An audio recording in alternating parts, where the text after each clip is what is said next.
Good evening. Welcome to the Wednesday, May 20th, 2026 meeting of the Board of Trustees at Joliet Junior College in the boardroom. At this time, I'd like to turn the call to the order. Trustee Bottomley. Here. Trustee Broderick. Trustee Garcia again. Trustee Harris. Here. Trustee Lee. Trustee Morales. Here. Trustee McCollum. Present. Trustee Bazinski. Here. We have a quorum. Thank you. Item 1.1.3, the Pledge of Allegiance. And tonight I'm going to ask Mr. Pat Van Dyne to lead us in the pledge.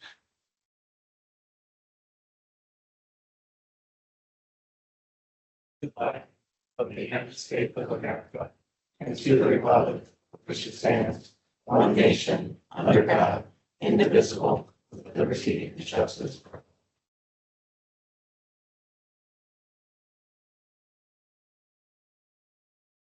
Item 1.2, communications. Robin Beller.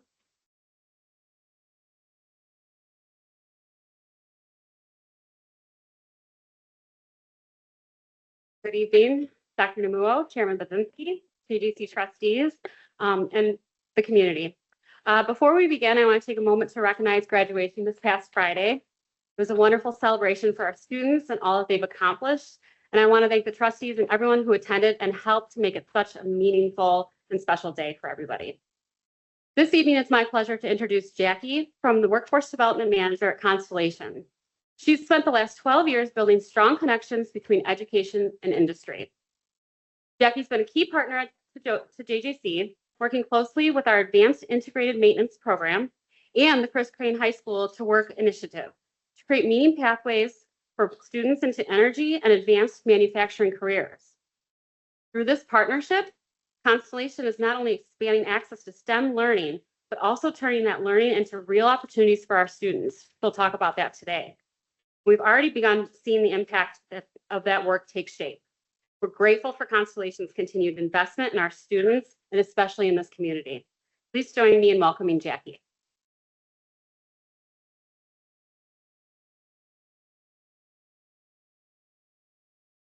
Hi, everyone. I'm grateful for the opportunity to speak with you today. At Constellation, we believe that strong communities and a strong energy workforce go hand in hand, and JJC has been an incredible partner in helping us bring our vision of a clean energy future to life. We've been proud to provide multiple grants that have expanded access to STEM learning opportunities, including JJC's summer STEM camps, the mobile planetarium, and Polished Pebbles support. These initiatives spark curiosity and inspire the next generation to see themselves in science, technology, and energy careers. Our partnership really comes to life through workforce development, specifically the dual enrollment Advanced Integrated Maintenance, or AIM program, connected to our Chris Crane High School to Work program. We work closely with JJC faculty members Jeff Bradford and Paul Cave, as well as leaders from Joliet Township High School, Wilco, and GAVC to execute a direct structured pathway from high school into careers in energy and advanced manufacturing. Last fall, JJC expanded enrollment from 24 to 36 students to meet demand, a testament to both the quality of the program and the strong student interest in these career pathways. The students participate in monthly mentorship sessions with Constellation employees, aligned to the nationally recognized Skills USA framework, focusing on communication, work ethic, initiative, and more, site tours and job shadowing opportunities at our clean energy centers, and scholarships and paid internship opportunities as they continue their education at JJC in either the PCIT, EEAS, OET, or IMT programs. This week, we actually have 5 students at our Braidwood and Dresden locations job shadowing the different maintenance and operations departments. This summer, Constellation will have 10 interns from the Chris Crane High School to Work program, 5 continuing into their second year of internship, and 5 new interns from cohort 2. Between the specific pipeline program and our other technical internships, Constellation has hired a total of 14 interns from JJC's technical programs this summer. If that isn't exciting enough, we also hired 6 JJC alumni from the graduating classes of 2025 and 2026 into full-time positions as union maintenance or operations technicians, and they all start within the next month. One of those new hires is Luke Merritt. Luke is a soon-to-be graduate of JJC's Operations and Engineering Technician program and was a member of our first Chris Crane High School to Work cohort. He is our first full-time hire from the program and starts as an equipment operator at our LaSalle Clean Energy Center in just a few weeks. Luke is a perfect example of what this partnership is designed to do: create sustainable career pathways through secondary, post-secondary, and corporate collaboration that support both individual success and our region's economic vitality. We're excited to continue this momentum with another 36 AIMS students launching cohort 3 this fall. In addition to career pathways, our partnership is also expanding into broader community challenges, particularly in early childhood education and childcare access. Constellation has been actively involved with the Advancing Grundy Child Care Committee to help address the critical childcare gap in our region.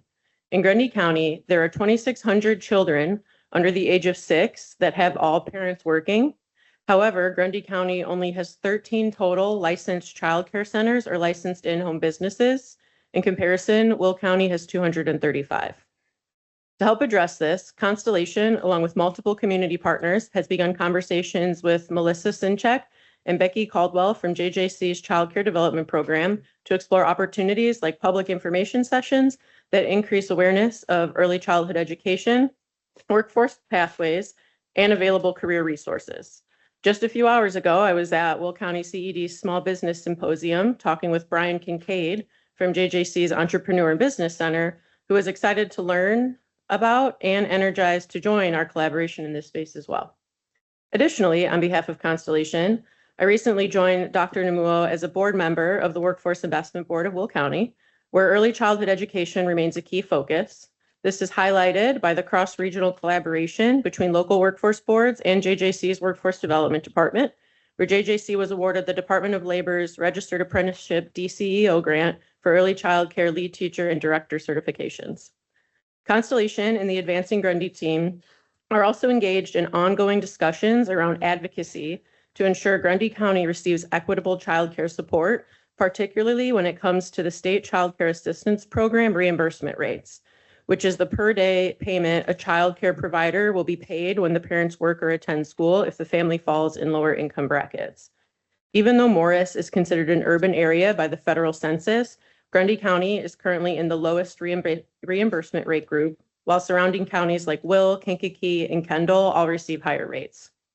I wanted to share this today to raise awareness because child care challenges impact not just families, but also workforce participation and long-term economic growth. It's another example how partnerships like ours can bring visibility, solutions, and momentum to the issues that matter most in our communities. Constellation's partnership with JJC doesn't stop at the classroom or at career pathways.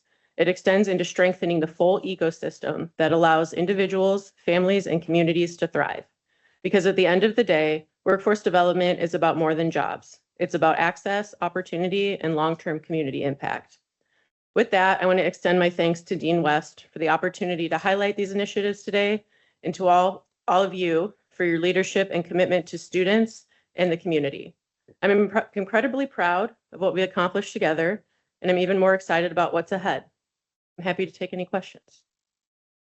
I'll point at you, my foam finger. Well done. Well done. Thank you. Thank you.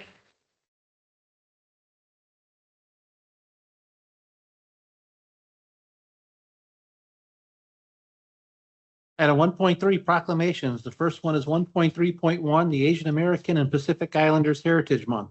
Dr. Carl Brooks. Members of the Board of Trustees and those in attendance at today's meeting, both physically and virtually. It gives me great pleasure to introduce JJC student Lester De Los Santos, who has graciously agreed to read the JJC proclamation, which recognizes the month of May 2026 as Asian American and Pacific Islander Heritage Month. Before Lester reads the proclamation, I'd like to share a little bit about him. Lester is an international student from the Philippines who has been at JJC since fall 2024 and plans to apply to the nursing program. He works in groundskeeping, is a proud member of Phi Theta Kappa, and is a devoted husband to his wife, Hannah, and father to his daughters, Juliana and Nicole. Fun fact, Lester loves photography and capturing the world through his camera lens. Please join me in welcoming Lester De Los Santos. Lester?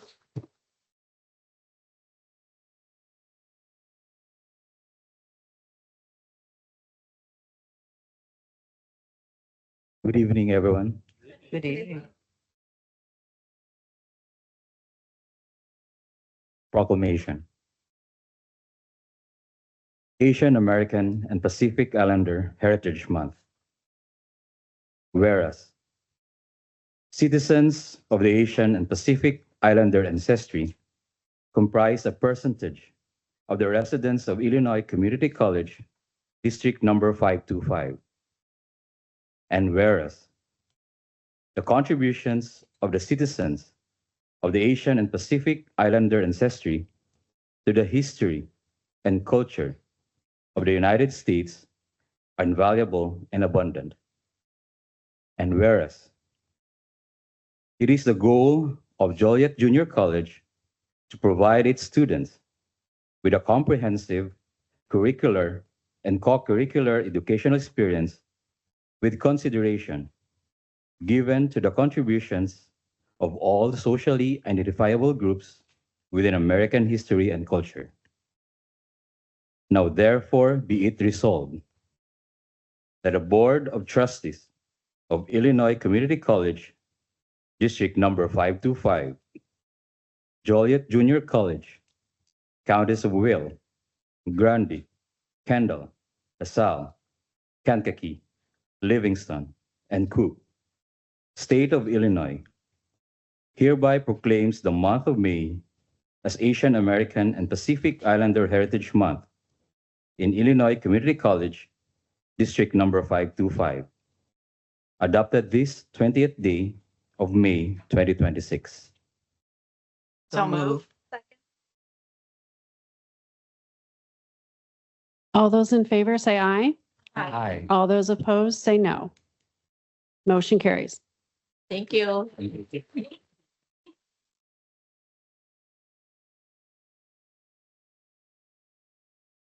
Next item is 1.3.2, the Board of Trustee approval of June as LGBTQIA+ Pride Month proclamation. Dr. Escutina. Good evening, Chairman Bazinski, members of the board, our community, our faculty, and our students. I have the honor of introducing our very own Abigail Camacho, who will be reading our LGBTQIA+ proclamation. Abigail is first-gen, Latina, queer, and a proud CMAS ambassador.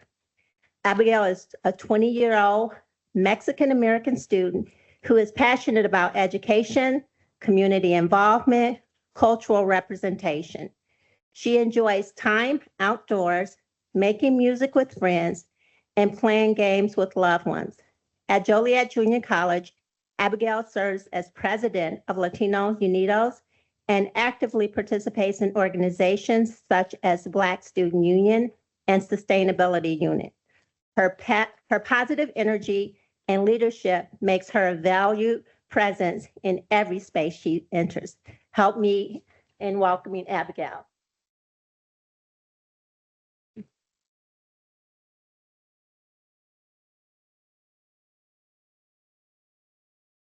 Whereas Joliet Junior College would like to officially recognize June as lesbian, gay, bisexual, transgender, queer, or questioning, intersex, and asexual LGBTQIA+ Pride Month to acknowledge and celebrate the history of those who have made and continue to make valuable contributions in our society and in ensuring progress and lasting equality for LGBTQIA individuals.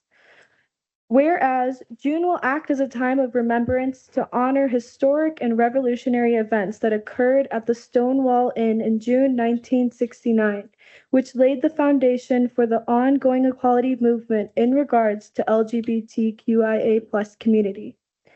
This month will serve as a time of personal reflection for the LGBTQIA+ community and their allies towards the effort, sacrifices, and victories of those individuals.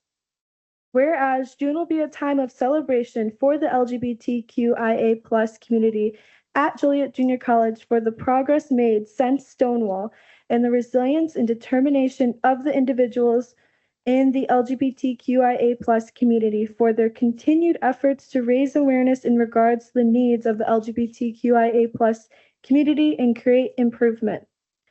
Whereas during LGBTQIA+ Pride Month, we state our promise to uphold the freedom, dignity, and self-esteem of all individuals within this community and promise to dedicate ourselves to protecting them against all forms of discrimination, oppression, and hatred.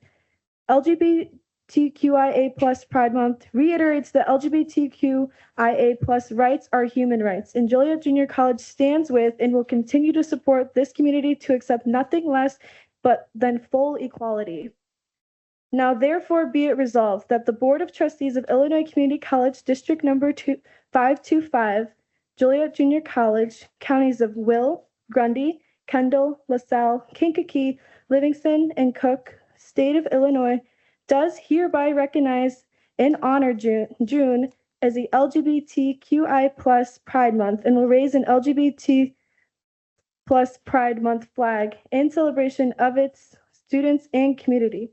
Adopted this day, 20th day of May, 2026. Second. All those in favor say aye.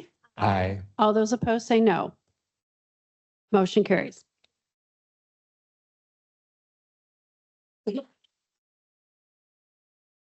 Next, I have the honor to introduce our very own Wintley Thomas. He will be reading our Juneteenth proclamation. Wintley is a 20-year-old Black African-American student who enjoys telling jokes, listening to music, and playing volleyball. He brings vibrant energy and a strong sense of community everywhere he goes. After joining his first organization, H2O Hard Haven, Wintley developed his leadership skills and had opportunities to attend leadership conferences over the year.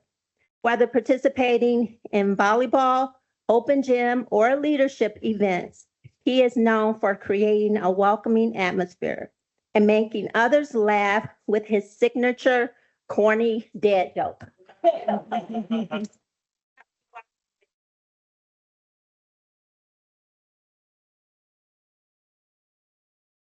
Good afternoon, everybody. Good afternoon. Proclamation Juneteenth. Whereas Juneteenth is the oldest nationally celebrated commemoration of the ending of slavery in the United States, and whereas on June 19th, 1865, Union soldiers led by Major General Gordon Granger landed at Galveston, Texas with the news that the war had ended and that the remaining enslaved Blacks in Texas were now free. Nearly 2.5 years after the Emancipation Proclamation and 2 months after the end of the Civil War. And whereas those words, our country changed, and we have continued to change, striving always to make it right and to make it better for all. And whereas, while these words created legal means to continue the fight for equality, equality remained a distant reality. And whereas, the observance of Juneteenth is about the journey of Black African Americans from a horrific period of enslavement to blessed freedom.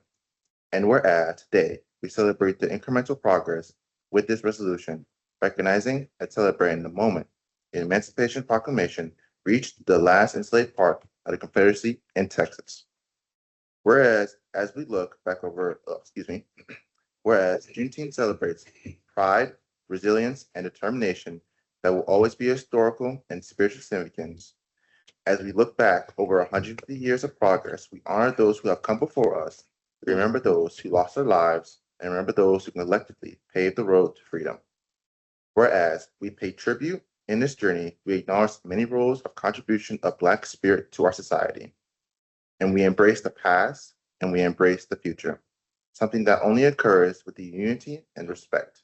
And whereas Joliet Junior College celebrates Juneteenth and celebrates the freedom of Black people, now, therefore, be it resolved that the Board of Trustees of Illinois Community College District 525, Joliet Junior College, countries of Will, Grundy, Kendall, LaSalle, Kankakee, Livingston, and Cook, State of Illinois, hereby recognizes and designates the 19th of June as Juneteenth Day in the Illinois community, College District number 525, and we will raise the Juneteenth flag in celebration of its studies, students, and community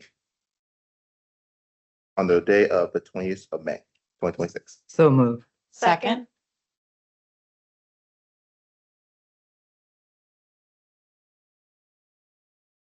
All those in favor say aye. Aye. All those opposed say no. Motion carries.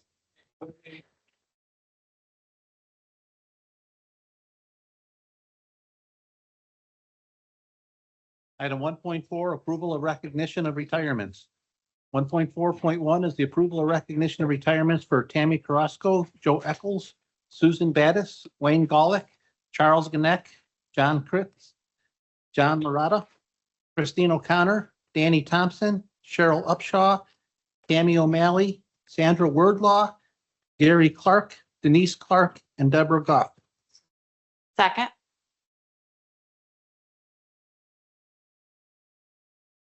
All those in favor say aye. Aye. All those opposed say no.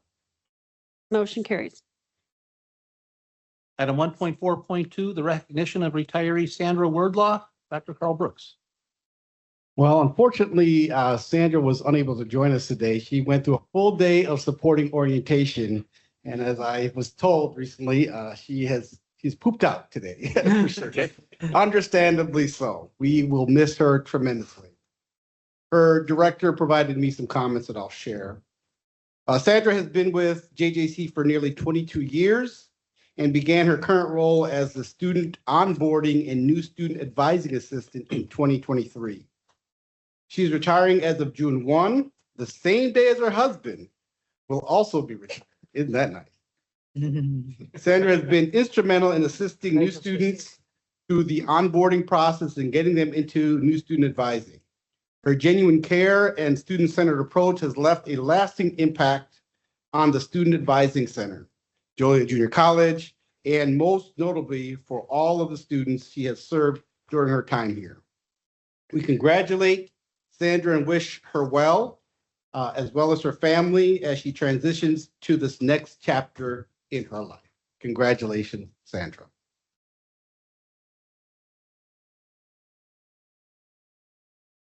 Item 1.4.3, the recognition of retiree Gary Clark.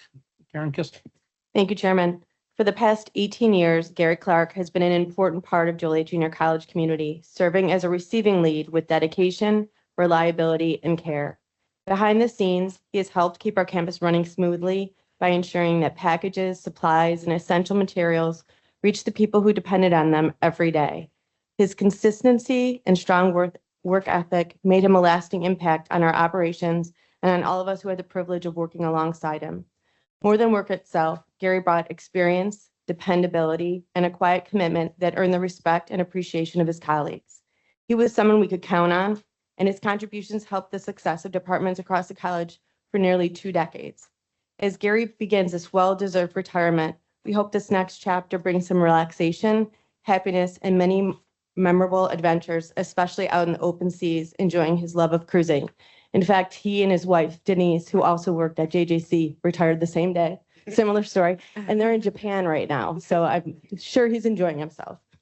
Gary, thank you for your years of service, your dedication to JJC, and the positive difference you have made here. You will be greatly missed, and we wish you nothing but the very best in the years ahead.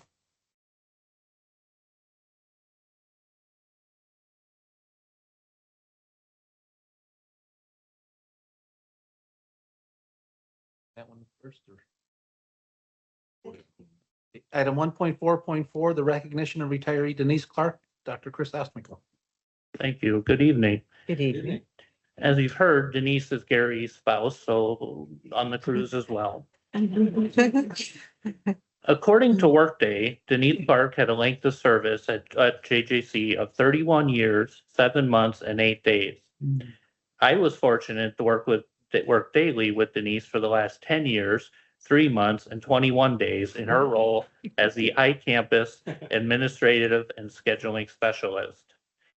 To provide some perspective, in that time, online course enrollment grew from an enrollment of 4,572 students to 7,662 students, an increase of 67.59%. Denise and her efforts working with the iCampus team were a big part of this growth. I frequently comment that the administrative assistants at JJC keep the rest of us functioning, on time, and where we need to be. Denise did this for the team of 8 in iCampus, while also working with department chairs and secretaries across the college, creating online and hybrid schedules, working with vendors as yearly renewals and new purchases occurred, and with hosts of other departments across the college as we brought education to students who were not on campus. Denise's history at JJC meant she had many colleagues and knew who to reach out to for help and where to direct students who needed resources. It will be hard to replace Denise, and many know that I tried to talk her out of it several times. Knowing I was joking, at least a little bit, Denise and Gary have retired and can now spend much deserved time with family, traveling, and not having to worry about Canvas outages, scheduling due dates, or opening courses. Denise, you've earned your retirement. Enjoy.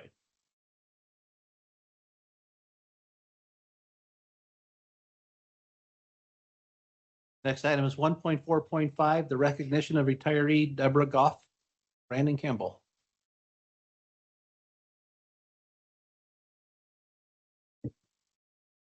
Good evening.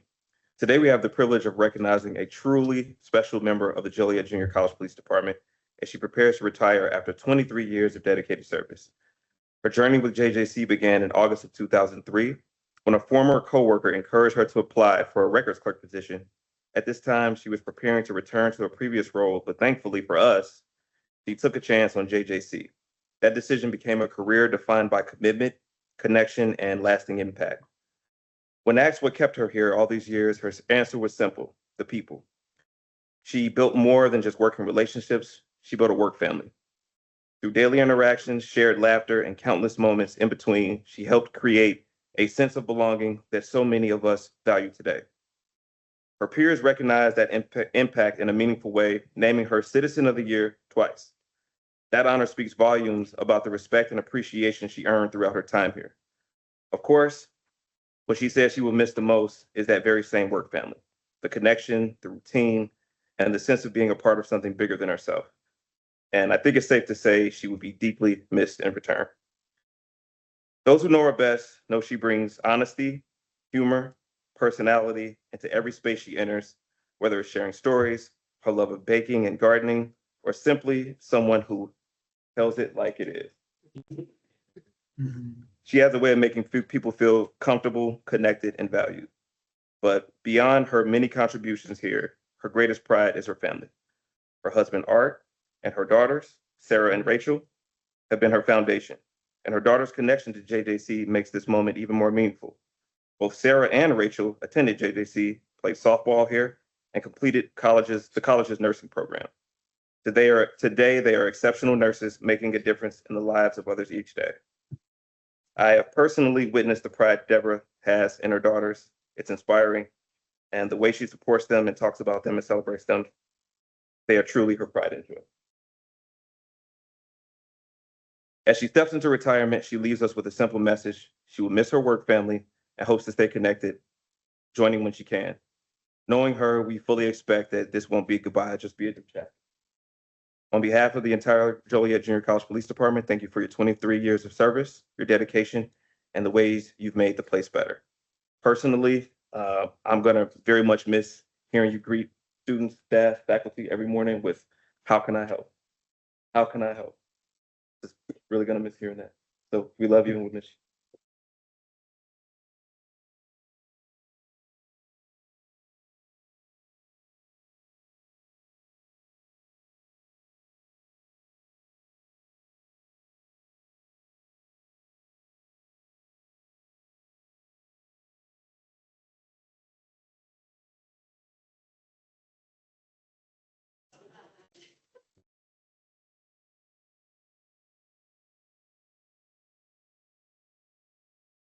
Hi, everybody. How are you? It was kind of crazy getting here tonight. The traffic in Joliet was pretty bad. Hour and a half. So as I stand here today, ready to retire, I'm filled with gratitude and fond memories. Looking back on my journey, I realized the true joy of my career was not the work itself, but the people I shared it with, my amazing colleagues. I want to thank each one of them for their support, encouragement, and countless moments of laughter and friendship. I also want to express my sincere gratitude for the tuition waiver benefit that's offered at JJC. Knowing that JJC education, hold on.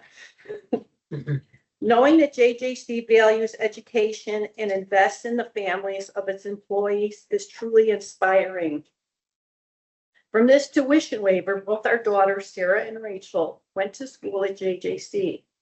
They both went through the top-notch nursing program. With all their hard work and dedication, are now RNs and BSN. My husband, Art, and I are so proud of the accomplishments and achievements. Sarah and Rachel, you're our greatest gift here could ever have. Or in closing, I'm excited for this new chapter. I'm looking forward to slower mornings, working in my garden, and hopefully taking more unplanned road trips and discovering more hidden gems in our way. Maybe I can learn how to cook instead of always making spaghetti. Thank you, my JJC family.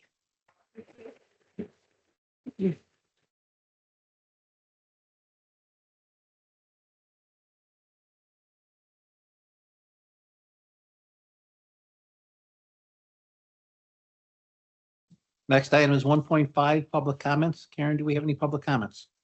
Chairman Bazinski, we do.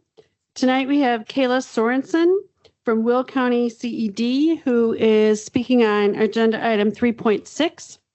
As a reminder, Joliet Junior College welcomes public comments during its monthly board meetings. Per policy 015501, the purpose of this opportunity is to direct comments to the board, keeping in mind that comments should be in good taste and please demonstrate consideration for others. Please refrain from inappropriate, irrelevant, or disruptive comments. Each speaker is allotted up to 3 minutes to speak. And thank you for following this procedure. Absolutely. I will keep my comments very short. I quickly just want to say thank you so much to Dr. Muo, Board of Trustees, team here at Joliet Junior College. My name is Kayla Sorensen. Again, I am here on behalf of the Will County Center for Economic Development, speaking in support of the item 3.6, which is the Project Northwind's property tax abatement request. I know you've heard a little bit about this, but just want to come back and just reiterate our support. Just a quick project overview. Project Northwinds, or it has since been announced since the last time we were here, is Hyundai Translead, which is a new production facility here in the United States.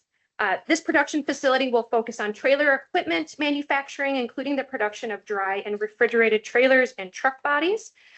There have been 2 sites that have been selected for Will County, both of which are located in Joliet Junior College's district. So this is a huge investment, very exciting, and will represent over 2.4 million square feet of property dedicated to support production and distribution operations right here in Will County. Both sites, one located in Shanahan, the other one located in Joliet, so not too far down the road from here. Investment and job creation this project will bring. This is anticipated to be a $345 million project investment here, and expected to generate 2,475 full-time employment jobs over the next 3 years. So I'm sure will impact many of our residents and students that have come here or continue to be here. This particular request, Project Northwinds, has completed a property tax abatement program application, which the CED helps to facilitate. And the CED has completed its evaluation of this application, which we recommend a 5-year 50% abatement of this particular project. And the expectation is that this project will be accretive to all of the taxing bodies that is a part of this request. The estimated impact for all taxing bodies part of this is just around $2.5 million post abatement. So again, huge investment in the community and giving back to all of our taxing bodies as well. And so in conclusion, Hyundai is anticipated to begin operations later this year. I know that they have started hiring some positions already. And again, supported from the Will County CED, asking for your support. It's supported by the state of Illinois by several different programs as well, and has been approved by all other taxing bodies so far. So just wanted to come and share our support of this. I know it's been some time since you've heard from us, but again, thank you to Joliet Junior College for your ongoing support as not only an economic development partner, as a workforce development partner for a lot of our businesses in the community. Here, one of them. And so just we hear about that time and time and time again. And so JJC continues to have a seat in the room at a lot of these big project initiatives. And so thank you for being a great partner. And we seek your support on this initiative. Thank you so much for your time. Thank you. Hope that was under 3 minutes. He's Sorry. just kidding. Do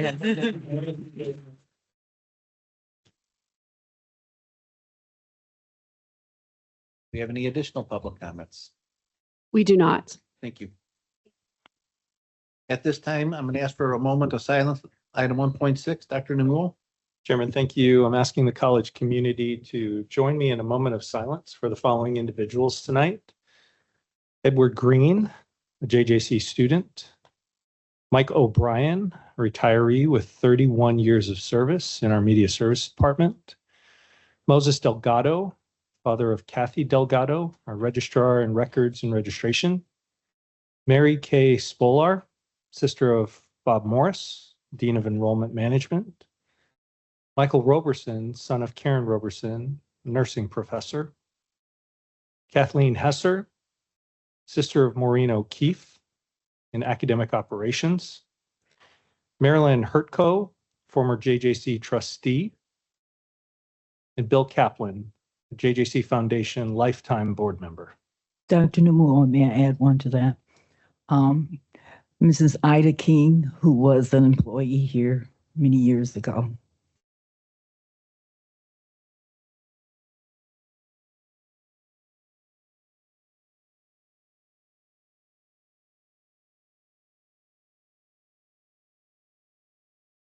Dr. Newell. Item 1.7, selected reports. 1.7.1, the tentative fiscal year 2027 budget report. Karen Kissel. Chairman, as Karen makes her way up to the podium here. Forgive me, as Karen makes her way up to the podium here, I have several comments before we present the FY27 budget to all of you. And of course, we want to start with a lot of gratitude. The individuals you see in this room are still the tip of the iceberg. There's tremendous effort that goes on both among their teams and across the college community as a whole, from budget managers to our faculty and staff. The process is inclusive. And this year, we really challenged the college community, considering that it will be a more constrained budget year. We started the budget development process with that as a guiding principle, and the college responded, our leadership has responded. So I want to offer several thoughts in advance of the official first look. And Trustee McCollum, you're in for a real treat here, a real treat. This, of course, presents a balanced, yet again, another balanced, future-focused financial plan that aligns our institutional resources with some of the things that the college cares most deeply about: our strategic priorities, supporting our people and our employees, all while maintaining strong stewardship. The budget projects operating revenues of approximately $125.7 million for the Ed Fund and O&M funds, representing a 2.82 increase over FY26. Now, I do want to just acknowledge that we've been in partnership with the Finance Committee through this, and I really want to thank the chair of the Finance Committee, Trustee Alicia Morales, and Trustee Elaine Bottomley for getting a first look and asking some very tough questions of the administration. And I believe the administration has responded. And to the college community, just a couple of quick reminders that the college continues to rely on three primary sources, originally envisioned as the three-legged stool, if you will, of property taxes, tuition and fees, and state funding. While those numbers have modified slightly over the last few years, property tax revenue continues to account for 60% of our revenue, tuition and fees now accounting for 25%, and state funding accounting for 9%. Now, I'm not going to steal too much of the thunder here, but as the last thing I'll say about the budget, and I mentioned this in just my preliminary remarks, we proudly invest in our people here at JJC, all of them. And personnel investments remain the college's largest expenditure, representing approximately 79% of operating expenses. The FY27 budget that you're about to see strategically, actually, this is really something that I think Karen and her team have done really well. They've strategically reallocated resources to support different types of initiatives, student success initiatives, academic advising, pathway advising, a faculty position. You'll see that, and continued investment in the Crawford Honors College as well. So with that, Chairman, thank you for that. Karen, the floor is yours. Thanks, President Namuo. Before you tonight, we present the FY27 budget for your consideration. As President Namuo said, it's a balanced approach to long-term financial sustainability, student success, operational stewardship, and strategic investment. Despite ongoing inflationary pressures, the administration, rather the entire campus and all the budget managers, has worked to maintain affordability while continuing to support institutional priorities. The agenda tonight will be to review the major assumptions that we reviewed within the board budget workshop in January, to highlight operational efficiencies, cost containment efforts, and strategic investments. Finally, we will review the timeline. As President Namuo said, this is the 54th balanced budget totaling $125.7 million, representing a 2.82 increase over fiscal year 2026. It absorbs the contractual salary, utilities, and health cost increases that we presented to you in January. It includes targeted strategic investments in advising, healthcare workforce pipeline, and student success. It reflects approximately $3.18 million in identified savings, operational efficiencies, and cost containment since January 2026. And it provides continuing investment in our facilities, in our infrastructure, and in institutional priorities. We're going to review the FY27 budget parameters and assumptions that we talked to you about in January at our board workshop. It's a conservative revenue assumption that we base our budget on. It's disciplined expenditure planning. The assumptions presented to you and that are included in the FY27 budget were what you endorsed in the January board budget workshop. And the administration focused heavily on reallocation this year, more so than ever before.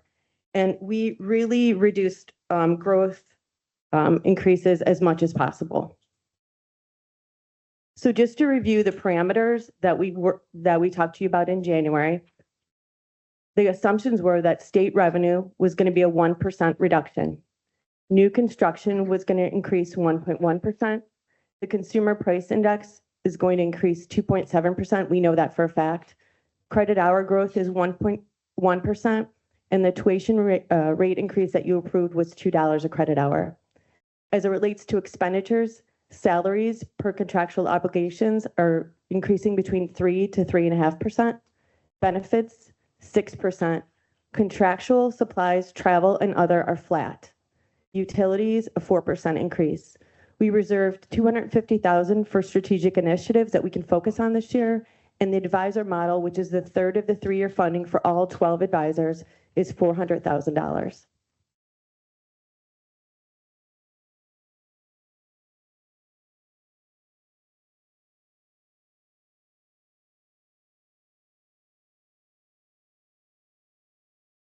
For this year's budget, on the revenues, not a whole lot changed from what was presented at the January workshop. Property taxes, taking advantage of the consumer price index and new construction, about 2.8 million. The assessed value of our district now is just shy of 32 billion. So basically not really 1.1% anymore. It's 1% for 325 million in new construction. And then the debt service levy, and that's based on the bond resolution when it was sold, has a 6% increase next year. Tuition and fee revenue, about 750,000. That's a factor of the $2 tuition increase that was approved, and then a 1% enrollment over actual FY 26 paid credit hours. And they were about 1,000 hours under budget. So that was factored in. On state revenue, kind of a combination base operating grant in FY 26 kind of ran a little bit under what was expected. So kind of bringing it in line or readjusting for what that was. Still have not seen any allocation by community college from the state yet. So it's still at this point an estimate of what we're going to receive for next year. Career and tech ed grant, that's pretty level, somewhere between around 750, 775,000. And then indirect revenue off some of the state grants. Been a big increase in kind of state grants the last couple of years, especially around Clean Energy Job Act. And that kind of made up for some of the reduction we saw in the state credit hour allocation to us. And then interest income, we were kind of expecting rates to kind of decrease this coming year. It's a question mark right now with what's happening in the world. So it may not decrease, but we do not know at this point. But we factored in a small decrease this coming year, expecting a rate reduction by the feds. So overall, like Dr. Namuo said, property taxes is our largest portion of our revenue now in our operating fund. And the budgeted revenue is about 125.7 million.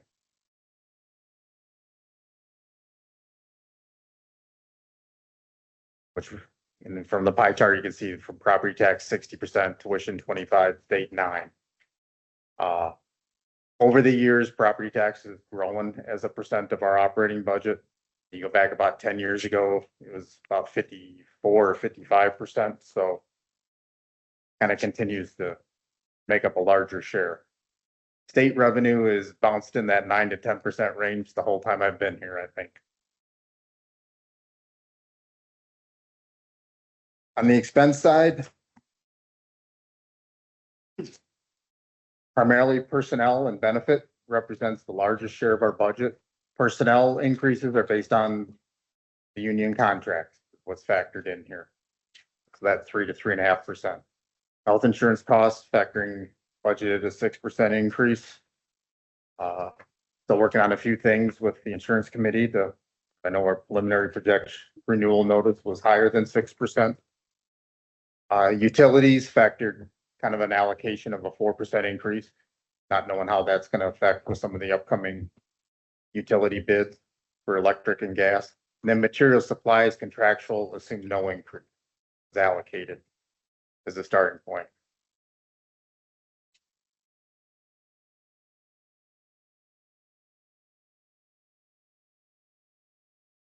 As presented at the Finance Committee, we were asked to pull together the efficiencies, the cost containment, and incremental revenues that we had been working on over the years that we have captured through our contracts and what we've presented to you today.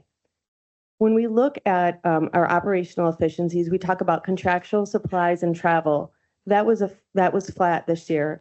In prior years, we've allocated CPI back to the departments for them to be able to, handle all of the increases that are coming forward. This year, we're asking them to maintain their budget, which is a $300,000 impact to the budget. Procurement, contract, and management services. I'm so proud of what the team accomplished. They gave me a list, which is somewhere in this packet here, of all of the negotiating that they've been doing to try to keep contracts as low as possible. It just doesn't happen in the procurement office. It happens in the departments as well. And they've been able to mitigate $1.4 million worth of expense inflationary increases that vendors and contractors were going to provide us. They've been able to negotiate that down. So my hats off to them. Proposed healthcare RX cost savings. We're looking at ways to manage our RX a little bit better. And we're hoping that we're going to be able to implement up to $1 million worth of savings this year. So we're working on that right now. External strategic plan management cost avoidance. Last time we did our strategic plan, we hired an outside consultant, and that was 4 years ago. and it was $138,000. This year, we have an even better strategic plan management sponsor. I like. I know. Good job. My review, we can still have time to, Dr. Farmer is going to manage the strategic plan this year. So we saved $138,000. And I don't know what that cost would have been this year because that was 4 or 5 years ago. So it's another opportunity for us to avoid cost. Energy and facility savings. Pat and his team have been doing a great job. Again, if I could find that piece of paper here. Managing just cost savings in the area of energy and facilities. Through grants, we've been able to change all of our lights to LED, and that has been able to, we've received an electrical savings of about $23,000. Also, we've participated in the demand response program with ComEd, and so from time to time, we turn down our lights, we turn down our air conditioning just to help what the pressure is on the grid, and that saved us last year almost $40,000. So that there are things that we're doing every day to continue to reduce cost. And then incremental revenues, as you know, Rock Run has sold their complex and they've been using our road for many years. We've been maintaining it. We've been removing the snow. We've been paying for lighting. They've come back to us through some negotiation that President Namuo did, and they gave us $200,000 to be able to support all the costs of just maintaining that road.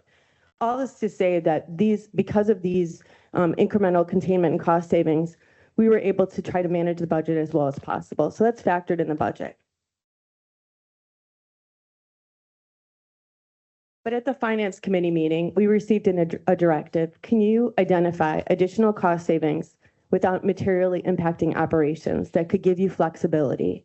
And so the Finance and Accounting team went back and looked at different line items and was able to identify $148,000 worth of additional cost savings that we can implement on top of what we've presented here with the 3.1 million. So that'll give us flexibility for strategic initiatives or for other priorities that the college has. So we took what you said seriously and we were able to find another almost $150,000 to the bottom line.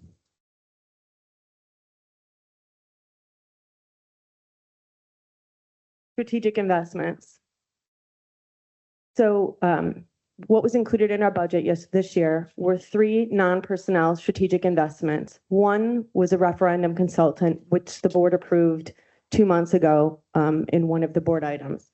But I look at this as just long-term financial planning.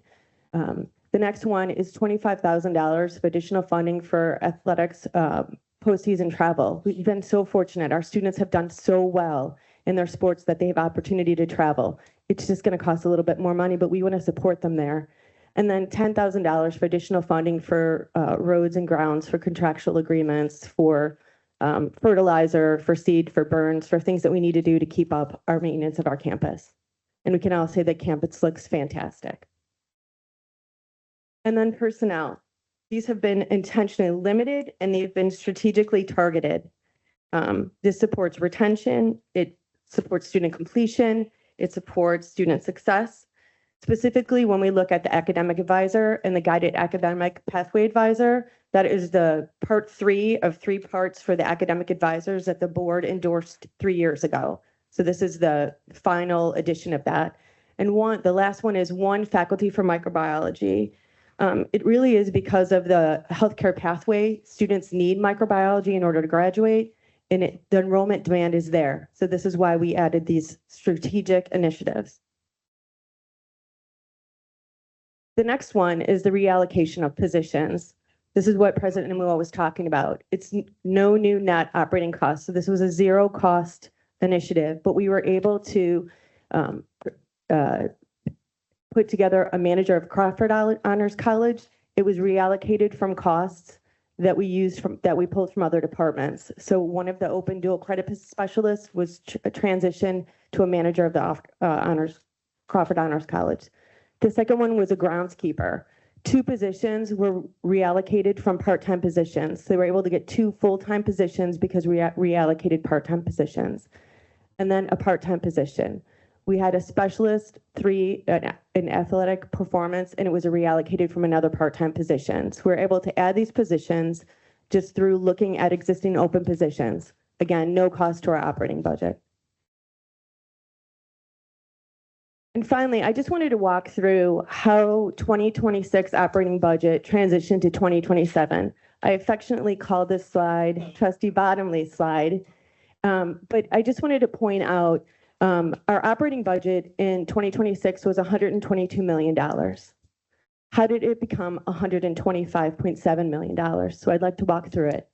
What you can see in green, those are the items that either the board has approved already, are contractually obligated, or was included in the board budget workshop in January. So the first was pay raises. That was a 3 to 3.5%.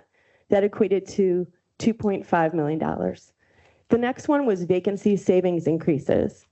Over the past couple of years, we've been managing vacancy savings as just part of our operating budget. This year, we increased it $600,000 because we just have natural attrition. So there's positions open, and through the recruitment and the retention process, it just takes a little time, and we're able to leverage that back into our operating budget.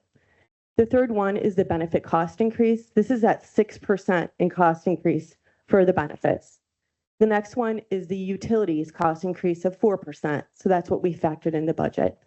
The third one is transfer reductions. So every year we transfer money out of our educational fund or our O&M fund to fund things like the foundation, also to fund our facilities infrastructure improvements. We're not funding less in infrastructure by this number. We've just been really fortunate in the area of grants and support to be able to bridge that gap. So we were able to take this $400,000 reduction in our operating budget. The next one is the referendum. You approve the referendum, it's going to be $75,000. We believe we'll be spending that in the next coming months. We haven't spent any money yet.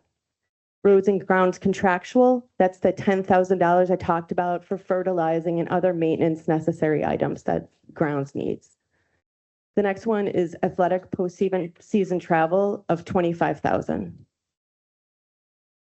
Then the 4 advisors. Again, this completes the 12 advisors that the board approved 3 years ago. The manager of Crawford's Honor College. Again, this is a reallocation of monies. The microbiology faculty. And then reducing 1 dual credit specialist from full-time to part-time. That's how the 2027 budget was developed from 2026. So only the items in black are things that the board hasn't approved or seen prior to our meeting today.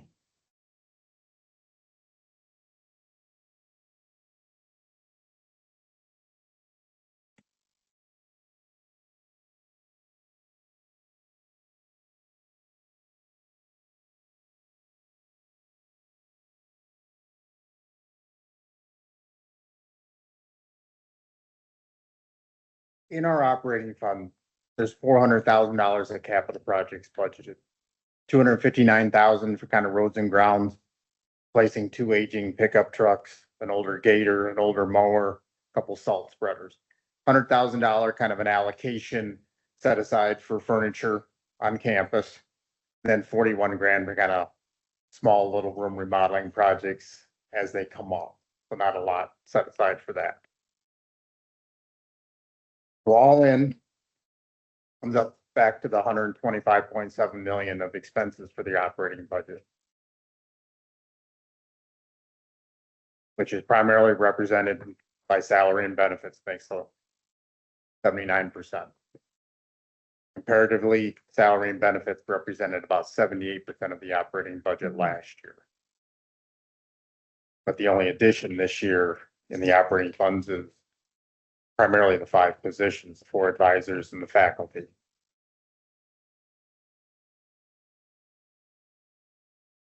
So just to recap, to show revenues and expenses that we have a balanced budget. And then kind of on the infrastructure, the college improvement plan, deferred maintenance, goes by different names here. These are kind of the categories of some of the projects that facilities will be working on this coming year. And it's a little over $4 million of kind of new funds that was built into the budget and the plan. And then about $1 million, a little over $1 million of kind of carryover of funds that projects got delayed. They're not getting started till this summer or this fall to carry over the budget. But exterior wall, 400.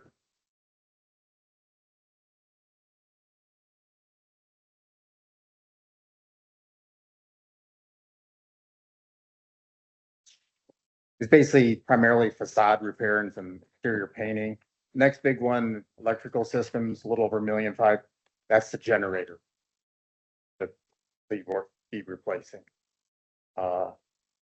Next big one, kind of interior systems. Bigger project in there is T-building restroom is planned on and replacing kind of a mezzanine level in the boiler house. And then just kind of odd room updates, carpeting, stuff around campus. Safety systems. That's primarily our PH public health safety levy out of our tax levy. We allocate a little over $1 million annually to. Two big things in there is kind of working on a boiler and some cooler work at the city center campus. And then site work, the 570, that's primarily parking lot and road infrastructure, maintaining it on campus.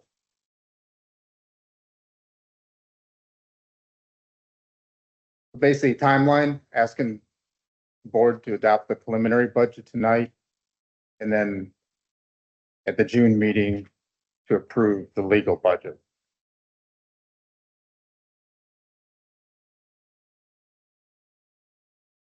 Questions? Chairman, before we take questions, may I? Yes. I've got a memo on the top of your budget book, trustees. And I just want to direct your attention, and you'll hear more about this from Amanda. So I won't go through both of these items in detail, but what the administration heard loud and clear from our board, while you supported the tuition increase and the reasons for it, you lofted a challenge to the administration to do what we could to neutralize the impact of that $2 increase on our student body. Amanda, in working with the foundation, has really come through. And these are two strategies that our foundation has approved that will help neutralize the effect. Real quick, I won't go through it because I know that the college community is listening. I will just say, over the next 3 years, the foundation has allocated a total of $300,000, $100,000 over the next 3 years to support students' emergency needs. Right? Students who are in that category can have access to some additional resources. Again, $100,000 a year over the next 3 years. Additionally, and I think Amanda has hinted at this, but it's now official, that the appreciation allocation at the foundation will go from 4% to 4.5%. And I've used my scholarship as an example. It'll either be we'll award more money to each scholar, or we'll be able to award to more students. So more money is going to flow through to our students, and the difference between FY26 and 27, you'll see students will see an additional $500,000 available to them in scholarship funds. So I wanted to close with that. Thank you.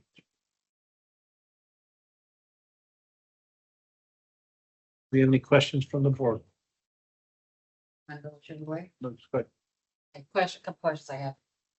I see we have all these new hires on the agenda tonight. And I didn't see any replacement of the cost savings of those, because I was looking to see, is that included in what you're doing of those that are the old ones that the new ones are bringing in? And how much is that total about? It would depend on what the faculty retiring, what column they run and step. Mhm. I mean, most of them between 120 and 150. And we factor in new hires base about 90,000 as a starting point is what we assume from a budget. So you're estimating about how much in the savings? But it can be anywhere from 30 to 50,000 per faculty, but that's already factored into the 3 to 3.5% salary increase. That's included in that. Oh, yeah. Mhm. Okay. Trustee Broder, can I ask a clarifying comment? Are you referring to the positions that are up for approval in the book tonight? Yes, Okay. those are the ones that I'm looking at, because all I see is this one's retiring and this is the new salary, but I didn't see the old salary, so I could compare what our savings was, because we always look at making sure that that's a buffer to be saved instead of spending it. Agreed, and a lot of it's a known retiree. It's already factored into what we're budgeting for next year. Okay. Then the other question, I saw the insurance claims went up this month. It was quite high. Where are we going to be with the insurance? You say you're going to see $1 million savings, but how are we going to do that? So when I look at claims and I look at where we're at, it looks like we're going to be over budget. We may be over. We're still positive in our self-insurance fund Okay. for the year. So we're trending in line with budget. Okay. RX is definitely increasing at a higher percentage than anything else. Are you increasing fees for insurance for employees at all? That's driven by union contracts. Okay.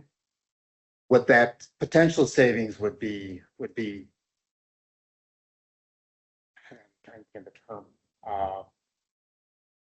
It's for getting some of the certain types of prescriptions. I want to say there's more. They have scrutiny. That's a good term. I was trying to think of the term I wanted to use. I couldn't think of it. So somebody could get those prescriptions, because some of those prescriptions are fairly high priced. So it's just, they have to go through more. The doctor has to justify prescribing it, and it's to help prevent people from getting a prescription for a drug that are taken off label for what it's supposed to be used for. So is it like going to a 90-day prescription like most of us are required to do now? No, it's not that. It's not related to that. It would be preventing somebody from getting a prescription that it's not for what they have. The last one I have is O&M restrictions. I didn't see anything regarding usage of anything for the Morris campus. Is that not included in 2027 at all? Because you guys talked about when you were at the last one of the last meetings, you said we were going to use O&M restricted for the Morris campus. It'd be talking the architect or the potential construction. I'm just talking about use of the funds in general. So how would we be using it? Because if it's not on the budget, how would we be using the O&M for the Morris campus? O&M restricted, while those are kind of the new projects that I talked about, a large chunk of the fund balance in there does get budgeted. But the only way it can be spent is if the board approves a contract. Okay, so it's got to be contractual. Oh, yes. Yep, that's what I thought. Okay, yes. that's what I thought. And my last one is, I don't see another board meeting for all of us to meet prior to the June 24th meeting, as we had agreed last year, so that it doesn't go crazy like we did last year. There won't be. We had to cancel a board meeting for lack of attendance. I invited everyone to the last finance committee meeting. No one showed up but me. I mean, we've given you opportunities, not showing up for meetings and not attending the meetings that we had representatives to. Did you send questions, either of them that I asked? How could we send questions when we didn't have a budget? We didn't have anything given to us, so how could we do it? I'd love to see cuts, but I didn't see anything that came through. So coming to that meeting, I wouldn't have known what to ask or said anything to them. Plus, I was down in lobby days. Well, that would have been the time to see it. I wish we would have. And as far as the meeting goes, I'm sorry, I was 7 minutes late. I've never been late, or I only missed one meeting. I wish I had gotten a text or a call from you. We had emailed you. You said you'd be here. I Yes, I waited did. 15 minutes to start the meeting. We started 15 minutes late. There was still nobody in attendance. We were here for an hour and a half and I still didn't see you. So how late was I supposed to wait to start a meeting? All you had to do was text us. I was 8 No, minutes away. no, when the meeting starts, I'm not texting people who aren't here. The If you policy have is, a quorum, you should, because that's what well, all the other chairs have done. we asked you if you were coming, you said yes, and then you don't show. That's the effort I put into it. Karen reached out to you. What you told her wasn't the truth, It so was the truth. I was going to be here. I came here a little after 7. that wasn't what you, Point of order, how Communicated. is this relevant to the item that we're currently discussing on the yeah, there will agenda? not be another meeting regarding the budget. It's in front of you now. We will vote for it in June.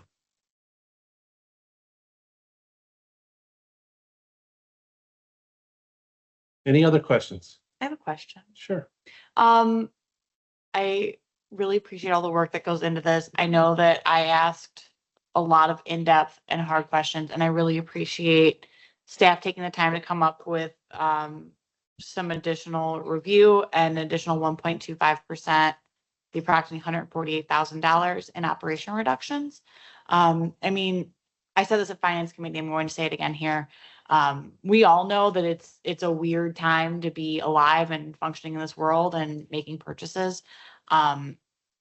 So with the additional $148,000 that we found in reductions, how does that work? Like, how does that end up getting budgeted so that in the event that utilities see an increase above 4%, we're able to access that? Is it we're going to put this in like a rainy day pot and then it doesn't have to come back to the board for approval? What does that look like? We're going to put it in a contingency account, so we'll have that available.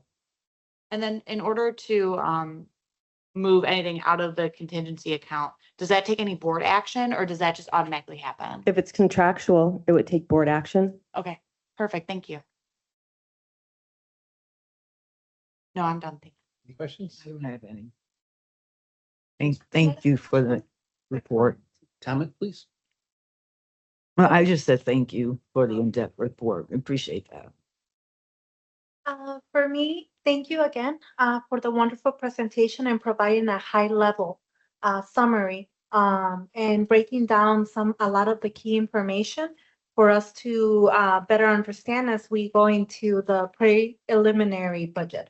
I appreciate the diagram just breaking down for the fiscal operating funds and expenditures, where it breaks down the salary and the benefits, and it represents more than 75%. I think the number that you all had was 79% of our operating budget. So that gives us a good idea of where our expenses are going to.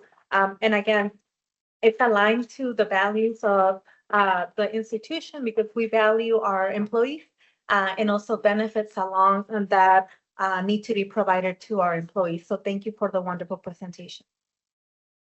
Thank you, Trustee. Thank you. Next item is 1.7.2, the student trustee report. Our first one from trustee McCollum.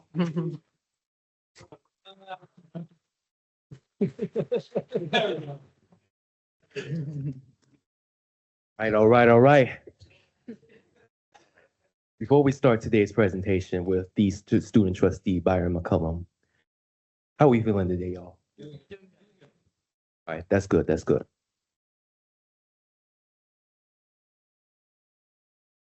So before we get into today's items, I would just like to do an overview about, we're going to be going over myself, a thank you, gratitude, spring 2026 events and celebrations and upcoming events. So a little about me. I graduated from Joliet West High School. I'm currently majoring in computer science and game design and development. I've been at JJC for this is going to be in the fall, my second year. I've been so far the Secretary of Student Government, Public Relations Officer of Active Minds, and recently promoted to as president of that club. So I just want to give out a massive thank you to who you see on the screen is, I like to call my PR team. They've been with me, backing me up since August, since I was first come here to JJC, and they've just been helping me with anytime I had a speech to give out, they would be the people I would practice with, and anytime I would have a paper due, they would be the people who would pre-read it, make sure everything's good. So big shout outs to them. So first event I went on was April 16th, was with student government. I went on one of the student lobby days. It was 8 of us who went there down to the Illinois State Capitol.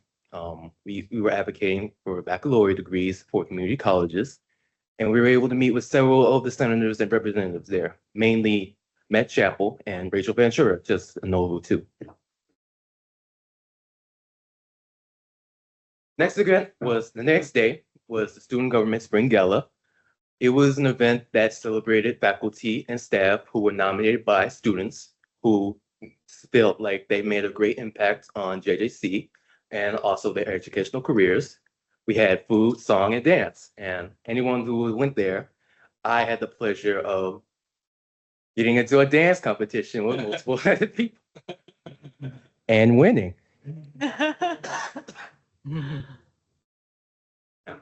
Next up, May 6th, went on back to Springfield again.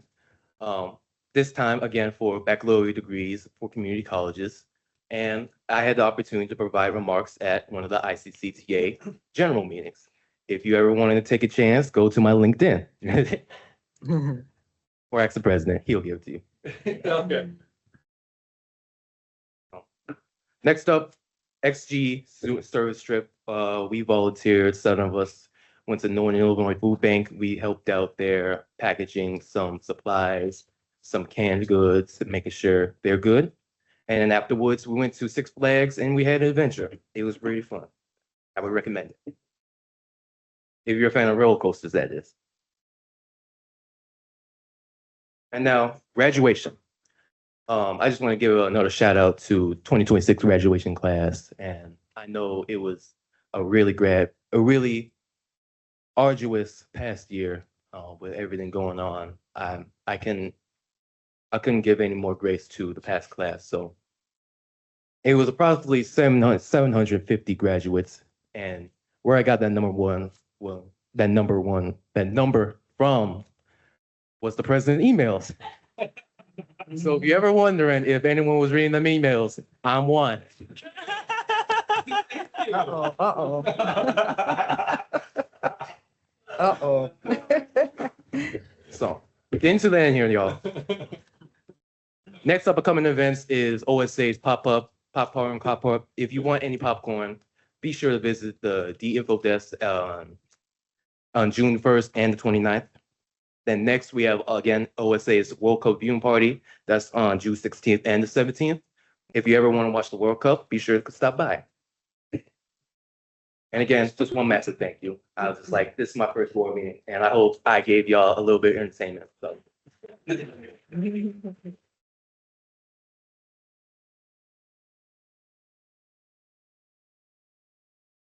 Item 1.7.3, the faculty union report. Mr. Kurt Ward.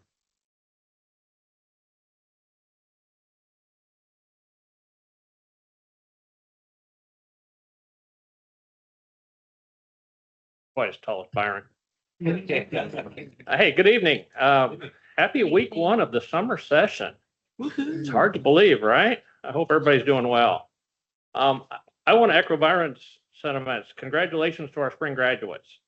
From a faculty standpoint, to get there to watch your students cross the stage and receive the accolades that they've earned is really the ultimate blessing, right? That's why we're here. And that's really why we're all here on campus, is for our students, but it's particularly gratifying as one of the faculty members. So congrats to all of them. Also, I want to say congratulations to all the retirees. In case you weren't doing the math over the last 2 months like I have, those folks represent 326 years of experience and expertise who are now gone on to doing funner things. So they've left a big gap for us to fill. So they're going to be missed.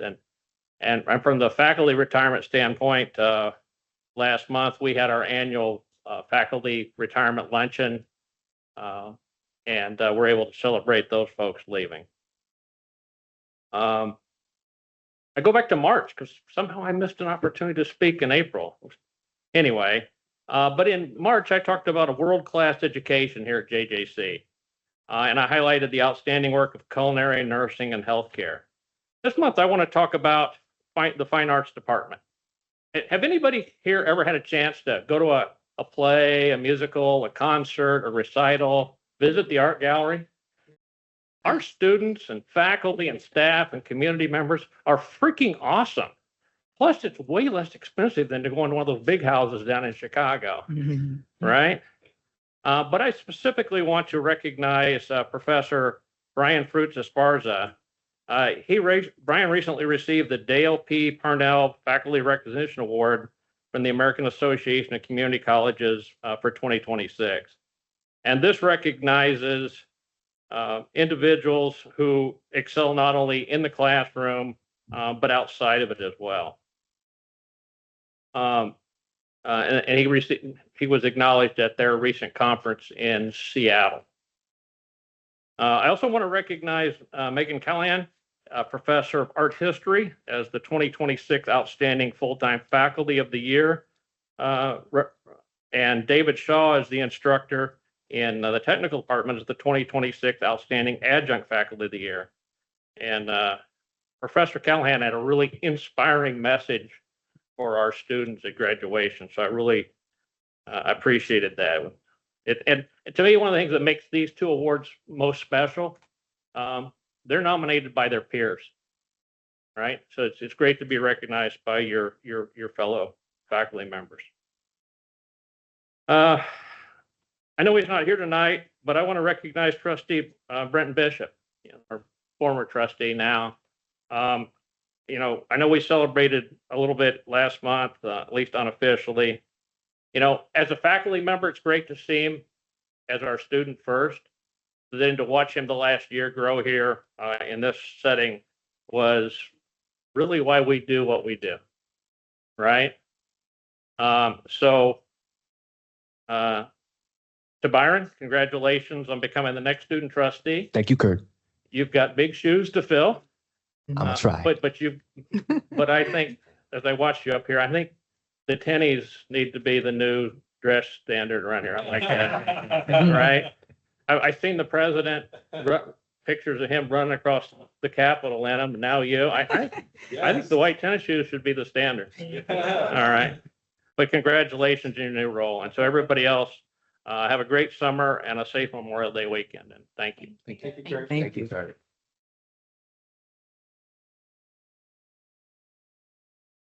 Item 1.7.4, the adjunct faculty union report. Dr. Barbara Wilhen will not be here tonight, so will you not have a report. The next item is 1.7.5, the JJC Foundation report with Miss Amanda Quinn.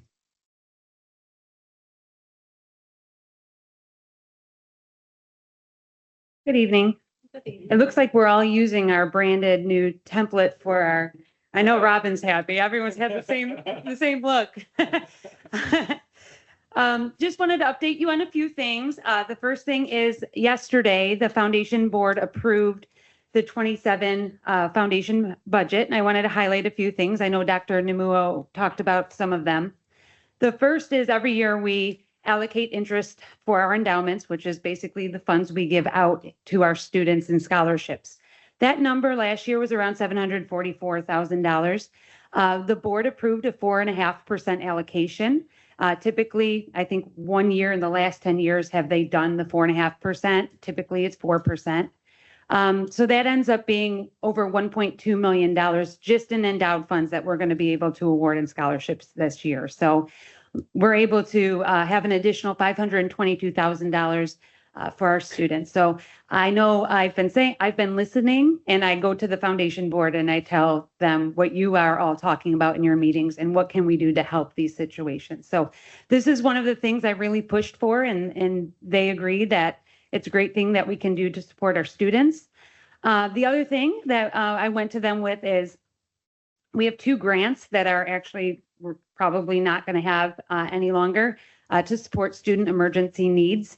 They were federal and state grants that are going away. So we have a fund called the Smith Sustaining Endowment. And I went to the board and I said, can you take some of that money and give it back to our student emergency fund? Right now, our student emergency fund within the foundation holds $100,000. So how fast are we going to run out of that after we're losing large grants? So they came back and they said, yes, we can do that. We'll award $100,000 a year over the next 3 years to support student emergency needs. I'm working with Dr. Carl Brooks on a plan to disperse that money through student development. And it's not like we're done. We're going to go out and we're going to raise funds for the student emergency fund. So that's giving me 3 years to raise that money to do that. So I'm excited about that. We already have a plan in place to do a back to school appeal for student emergency support. And that's just the beginning of some of the things we're going to do. We're going to highlight students that are willing to be highlighted to talk about how the Student Emergency Fund helped them over the next 3 years to do that. And then lastly, another thing that they decided to do is typically we award $50,000 for awards for innovation and excellence program. They said, when's the last time we increased that? And I said 2015. And they said, everything is costing more money. We obviously all know that. This conversations we were having tonight. So they increased the funding to $100,000 a year going forward. And that's for faculty and staff innovation projects. And they actually approved, and I'll tell you at the next meeting, because we just announced to those individuals that are receiving the money, but they approved 4 projects. So I'll keep you updated on that. So what I told my board at the meeting, at the end of the meeting, I said, I want you to take one thing out of this meeting today, and that's $1 million that you added to our budget this year in these things and a couple other things that they funded. So I thought that was a big win for the foundation and more importantly for our students, not only for scholarship support, but student emergency support and our faculty and staff for innovation projects. I know I always like to update everyone on our fall scholarships. It actually closed on May 15th. So here's where we start scoring them and awarding them. That's what our summer is really comprised of. We had 1,660 completed applications, and that was a 5% increase over last year. We've really been pushing to get incoming students and current students and transfer students, because we have all those scholarships, to apply for scholarships. And our committee is ready to start scoring in 2 weeks. So looking forward to that and awarding all the additional money that we have to award this year. I always like to give a grant update. I know you have that in your packet, but they've secured almost $11.3 million this year, and that's what they're projecting. So we have another month and we'll see where we end up. But like I said, the full list of the awarded grants are included in your board book. If you ever have any questions about that, just let us know. One of my favorite fundraisers is our philanthropy cord fundraiser. Usually it's the one that's raising millions of dollars, but this one is great because it's our students that are leaving JJC. They can give a $5 donation and become a donor before they even walk out the door and connect with the foundation and our alumni office. So we're in our 3rd year of that. And this year they raised $2,100. And those are some of our students at graduation that are wearing their purple cords. So looking forward to continue growing that. I know Dr. Namuo highlighted a student recipient at graduation this year. So kind of cool to see that come full circle and see those students that get the scholarship graduate and then give back. And then the last thing I want to do is I know we've been focusing on the 125th anniversary. So we did our spring appeal this year, highlighting that, which was a letter from Dr. Namuo celebrating this milestone. And our spring appeal typically doesn't raise that much, not a lot of money. We raise it pretty much at the end of the calendar year. But so far to date, funds still are coming in. We've raised $36,000, and that goes into our general scholarship fund. So if there's a scholarship need, we can use that money to do that. And then I always like to highlight, Mariana was here, but she left. Our alumni podcast, this May's podcast was Mariana Rafak, and her story was really great. So I encourage everyone to take 30 minutes out of their month and listen to our podcast. Jen Davis does a wonderful job, and she's a great host. And if you have any recommendations for alumni to be on that, let us know. That's all I have. Any questions for me? Thank you. Thank you. Thank you. Thank you.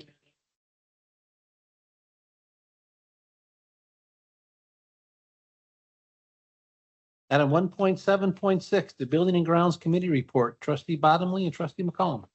Yeah, absolutely. Happy to give a quick overview. Building and Grounds Committee met this afternoon shortly before we got here today for our complete board meeting. We went over a lot of our projects that are currently in design, projects that are also in construction, as well as some things to come. There's one item that I really want to call out directly, and it's one item that we are going to be voting on tonight. That's going to be item 3.2.2. That is the main campus emergency generator replacement. So we did a overview of that, just as a caveat to it. we will be voting on, it is on the consent agenda, so if there's any in-depth questions, I will make our good friend Pat Van Dyne answer those. Otherwise, that is going to be paid out of next year's fiscal year budget. And when I say will be paid for, I mean the procurement of it and ultimate installation. All the engineering work has already been paid for and was approved by us. Otherwise, we have some really exciting things coming forward in the future. Those are going to be updates on our facilities master plan, as well as just some other major projects, including the referendum. So we'll be getting some updates about that at a future date as they're kind of working through the final details. One other item that we'll be voting on this evening that I wanted to bring to attention is the intergovernmental agreement with the Village of Romeoville. Ultimately, what's going to happen is Romeoville is going to build a sidewalk that's going to connect up to our parking lot at Romeoville's cost. And once that's complete, it's going to be handed over to us, very much in line with letting Romeoville continue to use our parking lot out there for their special events, which they have many of. So looking forward to supporting that tonight. Otherwise, that is it for building and grounds. Thank you. Item 1.7.7, the Board Policy Committee report. Trustee Garcia Guillen and Trustee Harris. Yes, thank you. So the policy committee did not meet in the month of May, but we will be meeting again in the month of June. I do want to flag for you a few things that are listed under item number 4, new business, old business. Today we have, we'll be reviewing first reading of board policies. There will be 3 of them. And for the second reading, we have 2 policies that are part of the consent agenda. And then for item 4.3, review only and approval of board policies. We have 4 policies that are also part of the consent agenda that we'll be voting on later this evening. That will be all. Thank you. Thank you. Item 1.7.8, the Finance Committee report from Trustee Morales and Trustee Bottomley. Thank you. The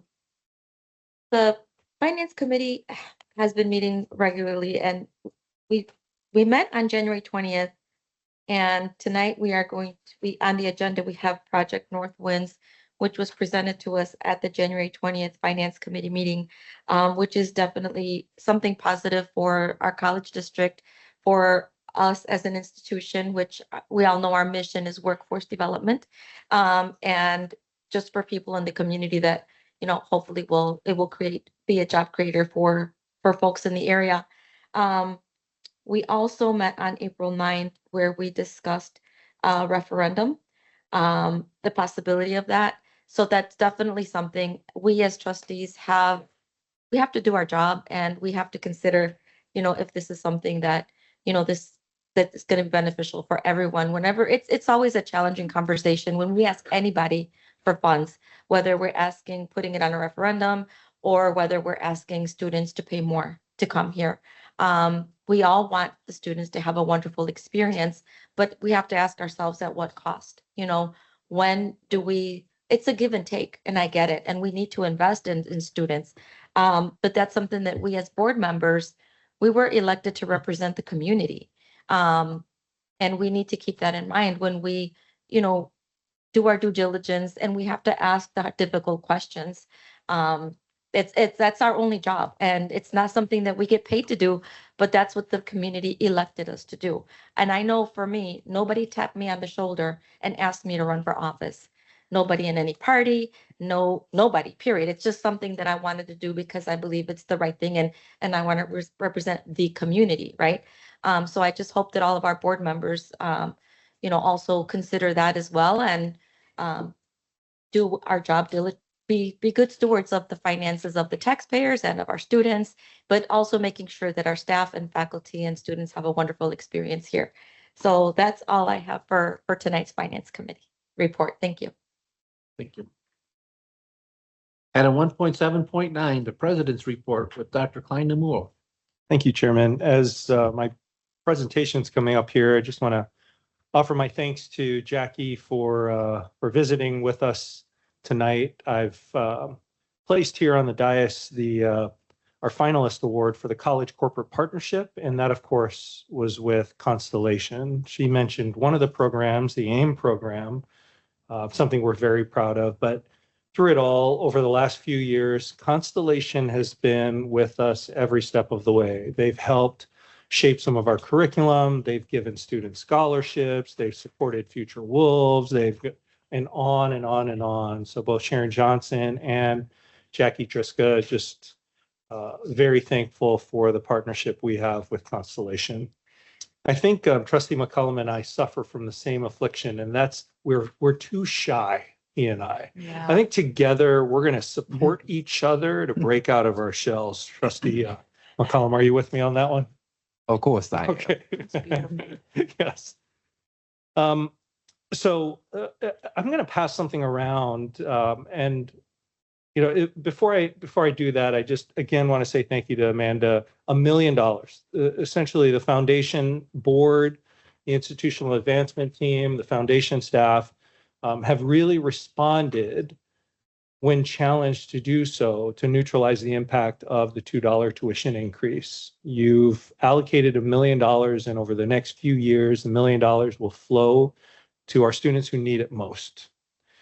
And speaking of students who need it most, I'm going to pass this along and try to pick up some of the numbers as you send it along.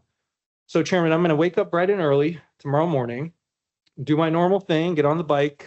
When I'm off the bike, I'm headed to Springfield. So this last week, the leadership team here, and they're all nodding their heads because it was quite a student forum that we had in the U Building auditorium. So I want to tell you a little bit about it, and I want to tell you why I'm inspired to drive down to Springfield tomorrow to deliver dozens of letters from our nursing students.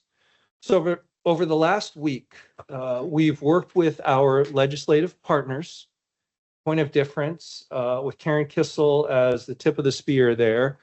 And we have been advocating behind the scenes and on the scenes with all of our elected officials for a return of the PATH grant. Now, the PATH grant was created after COVID to support allied health programs at community colleges, and ultimately, of course, to support the healthcare workforce across the state of Illinois. Now, over the last few years, that number has gone down from 25 million down to 15 million. And we learned a couple of months ago that the PATH grant would be eliminated. Now, here at JJC, the PATH grant this year totals about $450,000. It's totaled, $800,000 when it was first introduced. And it has supported and is now supporting 471 allied health students here at JJC every single semester. It has literally supported thousands of students over the years for all of their needs outside of the classroom and in support of their learning in the classroom as well. So the administration was moved to action. And I'll be driving down to Springfield bright and early tomorrow. I've got an appointment in the afternoon, so I have to be back by around 2 or 3 o'clock. But I'm going to hand deliver what you all are looking at right now. Dozens of letters from our students, a single letter signed by dozens of our students, in addition to advocacy we've been making over the last 7 days. Inundating our elected officials in hopes that the PATH grant will make its way back into the budget. And it appears to be promising, but I hope to come back to this board to announce that the PATH grant will be back and the cash office will be back at JJC. And as you make that, as it makes its way around, I need that back, that one. I need that back. All right. Chairman, there are so many things here. As I typically do, I'll start with just some enrollment data. Summer numbers are slightly down. I've initiated a different report, though, for you. I mean, I do this every month for you at our regular board meetings. And I think what would be more helpful is rather than just comparing our current enrollment numbers to last year's enrollment numbers, compare it to the last 5 years worth of trend data, right? So yeah, so the team's working on that. So when you look at fall numbers, for example, there's a temptation to be encouraged by these numbers, and you should be encouraged by the numbers. But I really want to see how 38,500 for fall 26 compares to the last 5 years worth of trend data. So my hope is our reporting will get a little bit more sophisticated there, but as always, this is very helpful. It gives us a snapshot and at least a comparison from this year to last year. The administration, as Trustee Morales mentioned, and as you heard from Kayla, the administration stands in strong support of agenda item 3.6. You've got the details in the board book here. This is just frankly a game changer for the region and not just Joliet and not just for Shanahan.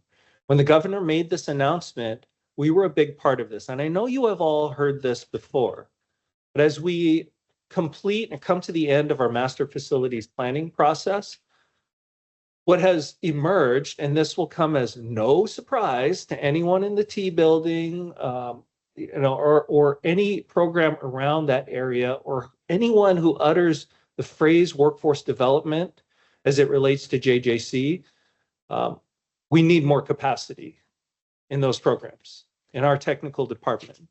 So project emerged. It's called the Manufacturing Training Center. But just to communicate to the college community and our board of trustees how much confidence the state has in what we do here at Joliet Junior College. And while I'm reluctant to say the number out loud, because the check is in the mail and is not yet cashed, I have revealed the number to certain groups. It is an 8-figure amount that will fully fund the design and construction of a manufacturing training academy on JJC's campus to expand capacity across those technical programs, to serve more students, to modernize our spaces. And I just cannot thank, and I'll have some gratitude here in a few more slides. I had an audience with the technical department faculty and leadership and offered my gratitude to them specifically. I want to take a moment to thank our grants team, our academic leadership team. This is a huge win for JJC. So more to come on this one. And for those, keeping track at home, the timeline construction of this facility will nearly mirror the construction of our expansion out in Morris.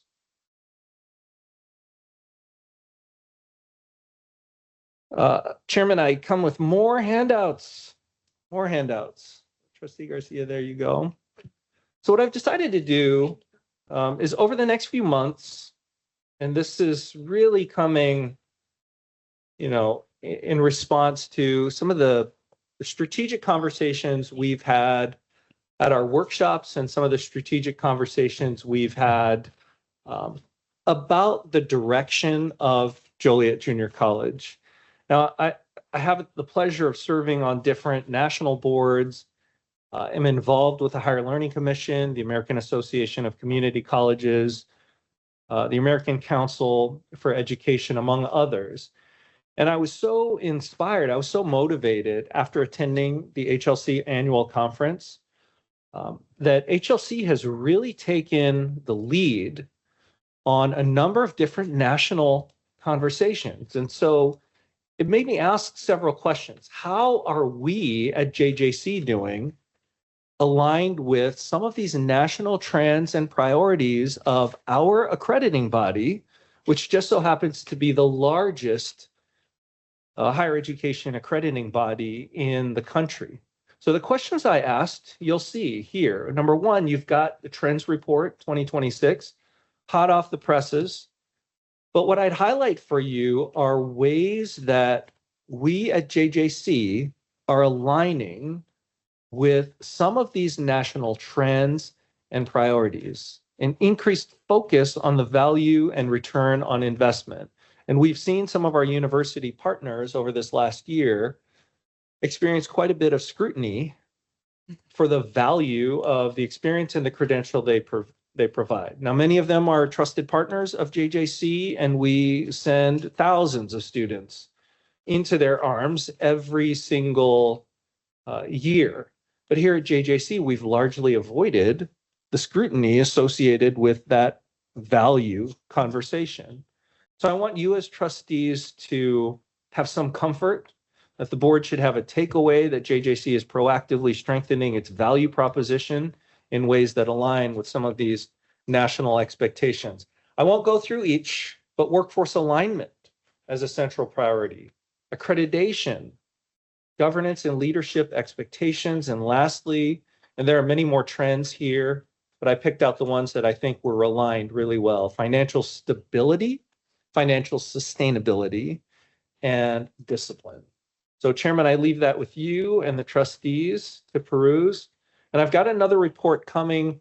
I'm not going to promise that it'll be here in June. I'll promise that it'll be here in the next couple of months, aligned with what the American Association of Community Colleges has put out. They've called the document their strategic compass. And after reading about half of it, I'm convinced that we are headed in the right direction, the right strategic direction. So Chairman, thank you for that. The months in review, I'm going to fly by because these are multiple months in review. I see that Robin Ballard is here, and there's the JJC new logo. Trustees, you all now have a bag of swag, and I hope you wear the swag proudly across the world. I want to send just a quick shout out to Susanna Rivera Mills, who we hosted on campus. She is the not so new anymore president of Aurora University. So we're exploring some strategic partnerships there. We presented Crawford Honors College to a national audience in Seattle at the AACC annual conference. And you see on screen there, Sharon Johnson joined us in Seattle to receive our finalist award. A lot of other different things. I participated with some of my president colleagues in the Higher Education Futures Table. That's a group that has been specifically invited by the governor and the Deputy Governor of Education, Martin Torres. And as you heard from Trustee McCollum, we took Springfield by storm, my friend. Took Springfield by storm. Had a lot of great conversations, advocated, and I'm sure you'll hear more about this from Trustee Harris later in the day. And Chairman, I got to meet Coach Underwood there. Told him I have some eligibility left, and that's why he's laughing so hard. Thanks.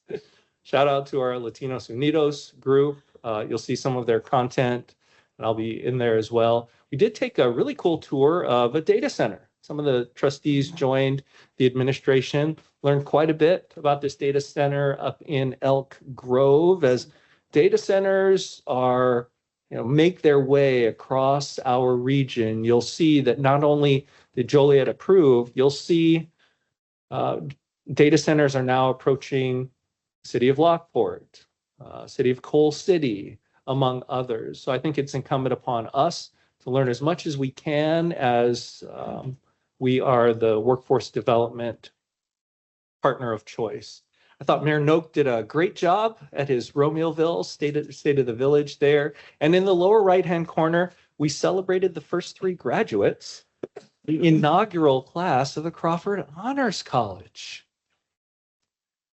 Opening night at the Slammers Stadium. I understand some of you were there. I won't out some of you who were there who failed to invite me to their suite, but I want to send a special shout out to Dr. Hendrickson and Dr. Livingston at USF. It was President's Night, apparently, at USF. We were there as a guest of, at the Slimer Stadium. We were there as a guest of Lewis University as we wanted to get to know the incoming president of Lewis University, Dr. Chris Sint there.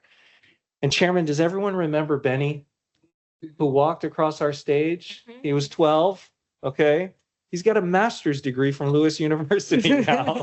What is he, like 15? In computer science, and he's 15, Trustee Morales. He's 15 years old.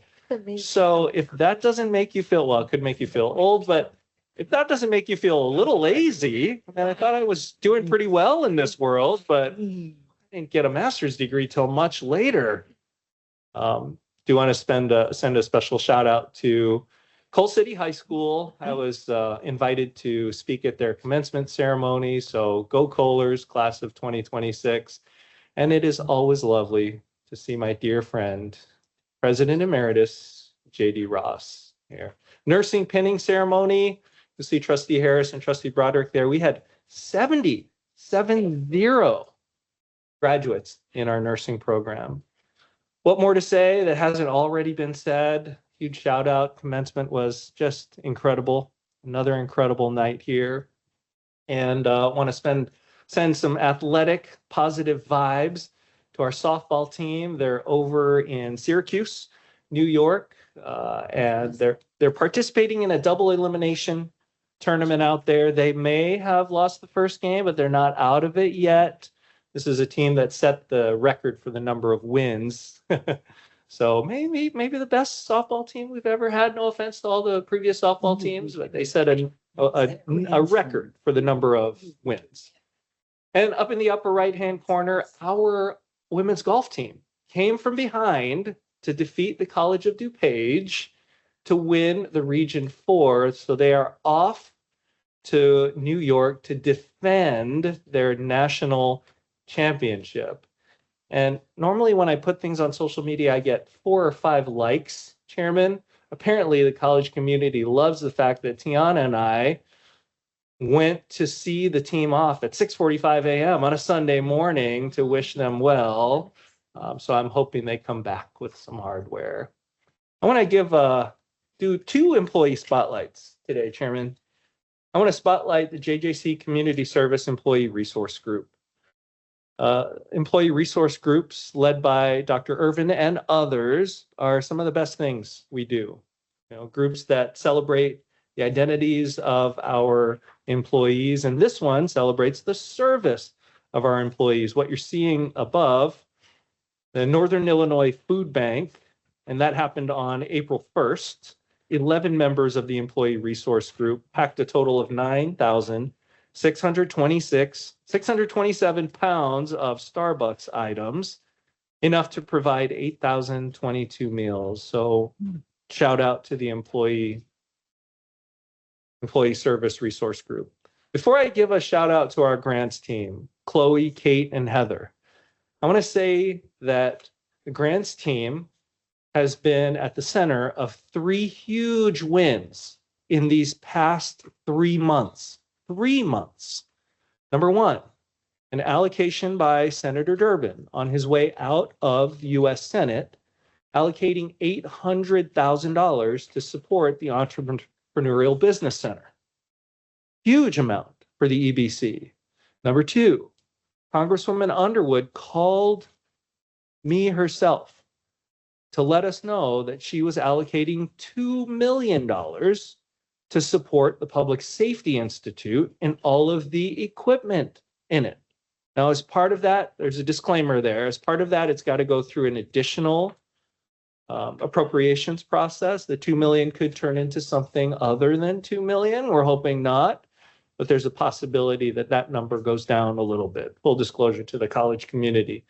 And of course, the third big win, the 8-figure state allocation from the Department of Commerce and Economic Opportunity, our grants team working with our technical department and the administration to secure an 8-figure award from DCEO. So to our grants team, many thanks. Chairman, quick celebration of success. Again, we've got 2 months of this, so my apologies, but we're going to celebrate them. National Institute of Staff and Organizational Development, or NISOD. Their annual conference happens in Austin every year, actually around this time. It's probably happening next week, if not this week. These are the annual NISOD award winners here at JJC. We've got Michael, Richard, Amanda, Cassandra, Nathan, Brenna, Tim, Pam, and not pictured here is Mary. On the student side, so Byron, Izzy is one heck of a basketball player. I think you know that. But Israel came back a national champion. So I want to acknowledge our JJC speech team. We've got Truett Benson, we've got Israel Falana, and Professor Golden pictured over there on the right-hand side. They represented JJC at the National College Speech and Debate Tournament in Washington, D.C. in April and came back with bronze medals in dramatic interpretation, a silver medal in poetry interpretation, and gold medals, national championships in prose interpretation and program oral interpretation. We are thrilled that JJC Speech and Debate is back in the national spotlight. But Chairman, that's not it. Skills USA Illinois State Welding Championships were held on April 24th. JJC had 7 students registered for this competition. As part of the qualification process, all participants were required to complete a written exam in February, and only the top 12 scores in the state advanced to the hands-on welding competition held in Peoria in April. And I'm pleased to report that all 7 of our students earned qualifying scores. Tyler got first place, Hayden got second, Mateo got 4th, Daniel got 6th, Armando got 7th, Jonathan got 8th, and Noah got 9th place, putting JJC Welding back on the statewide map. Wonderful. And before I go over, skip over to this slide here, I want to give a special shout out. Of course, this doesn't happen without our incredible faculty, right? So shout out to Jim Cebulski on that. Chairman, I know, normally you populate this slide, but we ran into several wolves in the wild over the last couple of months. Dr. Farmer and I ran into Sarah Spreitzer. Sarah is a vice president with the American Council on Education, the national advocate for colleges and universities. And Sarah got her start right here at JJC. So huge shout out to Sarah. If you do a quick search for her name, she's got a huge digital footprint. She's everywhere all the time, advocating for institutions of higher education. And she is becoming the resource when people ask the question that sounds a little bit like, when the federal government does this, what should we do? And so just a huge shout out to Sarah. I think many of you will recognize the next wolf in the wild. Big shout out to Dr. Tracy Morris.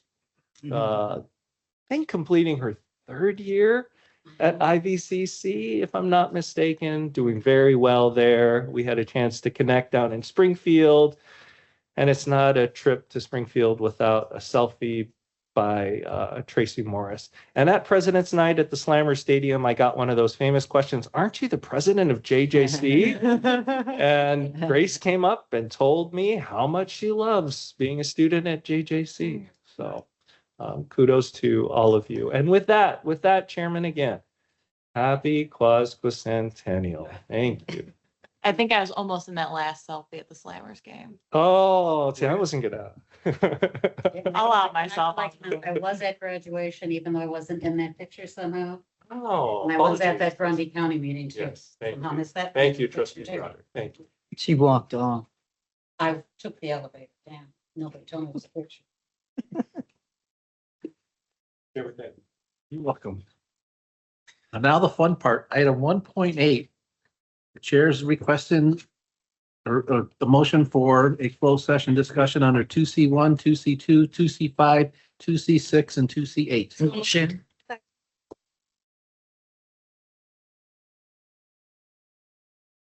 Trustee Morales? Yes.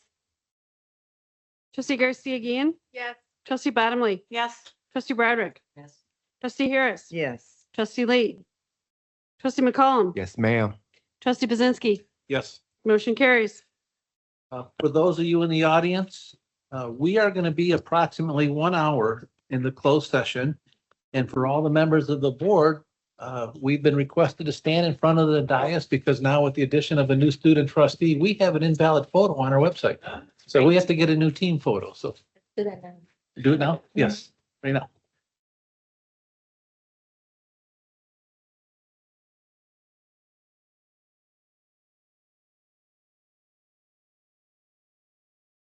We're going to item 1.9. I'm requesting a motion to return to public session.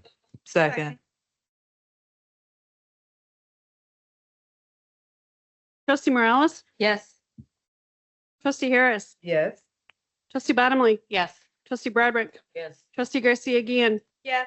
trustee Lee, trustee McCollum, Yes, ma'am. trustee Bazinski, Yes. motion carries.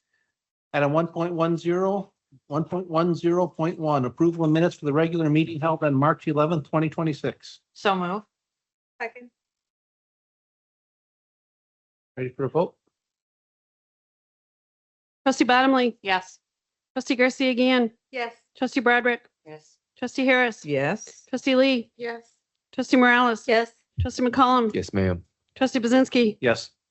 motion carries. Item 1.10.2, the approval of minutes for the regular meeting scheduled on April 15, 2026. So moved. Second. I have a comment. I'd like the trustee of Broderick and Lee, we did show up. To show as not present, not as trustees, just absent, since you put Harris and Garcia Gann in as that. Because we got any communication that you didn't have a quorum. The intention was to be there. I've never been late.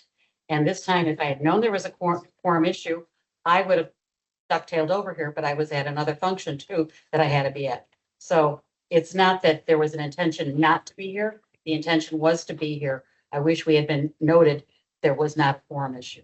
Because we showed up a little after 7. And security saw us too.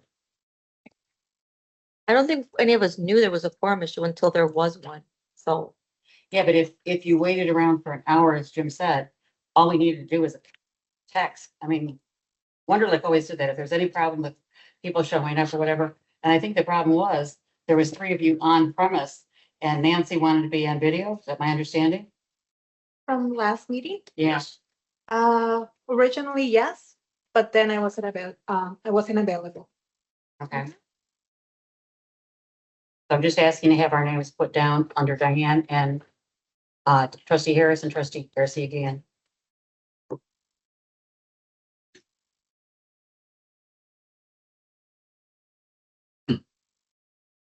We ready to vote on that? Trustee Morales, yes. trustee Bottomley, Yes. trustee Broderick, That be with the corrections I stated? that's not what the motion is. Pardon me? That's not what the motion is. Then no. Trustee Garcia again, Yes. trustee Harris, Yes. trustee Lee, Yes. trustee McCollum, Yes. trustee Bazinski, Yes. motion carries. Item 1.11, the approval of tonight's agenda. So moved. Second. Discussion? I keep asking for things to be put on the agenda. And I've gone through all of the policies and done whatever. What does it take to get something on the agenda?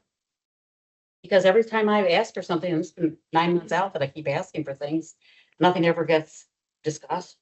Hello, I see you put this email out, which I give plenty of time to put the email out for, but I don't get any response as to what you need and what's up. Can we add it or not? Help me understand it.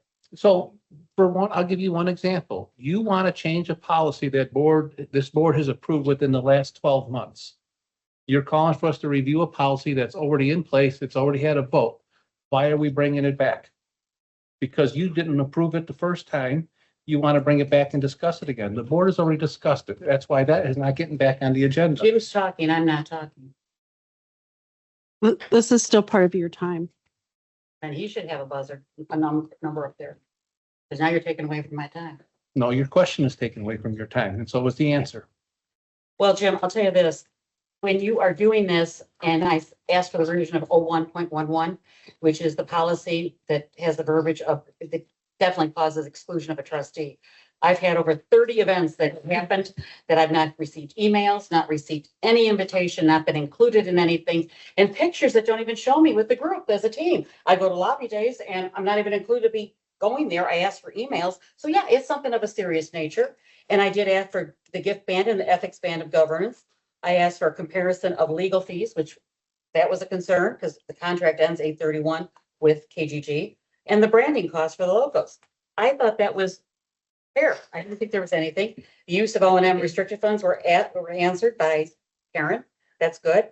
But I'm asking for certain things because we're dealing with a lot of financial information and I'd like to see what's going on with it. These are critical, but you don't even call me to ask me or talk to me about it. That would help. You ask the same things over and over and over again.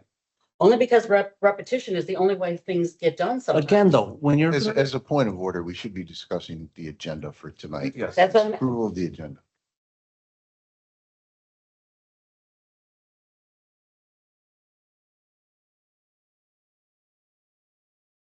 Ready to vote? All those in favor say aye. Aye. All those opposed say no. No. Motion carries. Item 1.12, the approval of consent agenda as presented. Second. Have items to be removed. Item numbers? These can all be lumped into one, which is 2.2.1 through 2.2.6, all of those. And they can be done in one motion. You can. You can't lump them all in one motion if it's the same thing? Nope. They're different. Okay, then do them individually. And then 2.3.1. 3.1. 3.2.5. 3.2.15. 3.2.16. 3.2.22. 3.2.23. 4.4.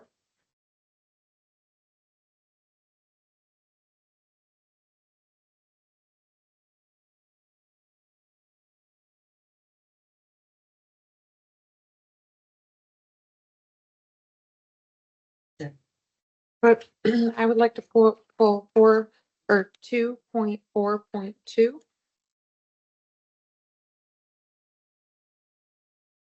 As well as 4.2.2.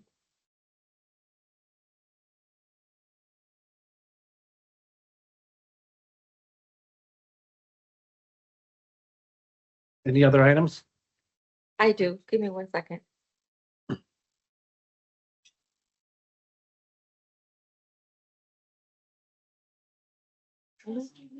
Repeat the first one, please. I didn't write it down.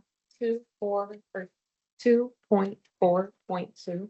Ryan, you can reread all of yours again. I didn't catch half.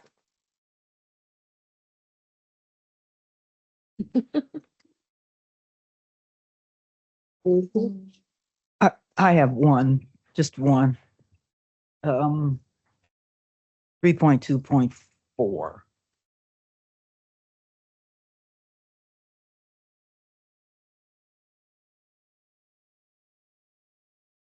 Yeah, 3.2 point. Oh, I see trustee Broderick already pulled it. Okay. She pulled the ones I was gonna ask about. Okay, I'm good. You got the same one I had then? A couple of them. Okay. Which one? 3.2. Under the 3.2s.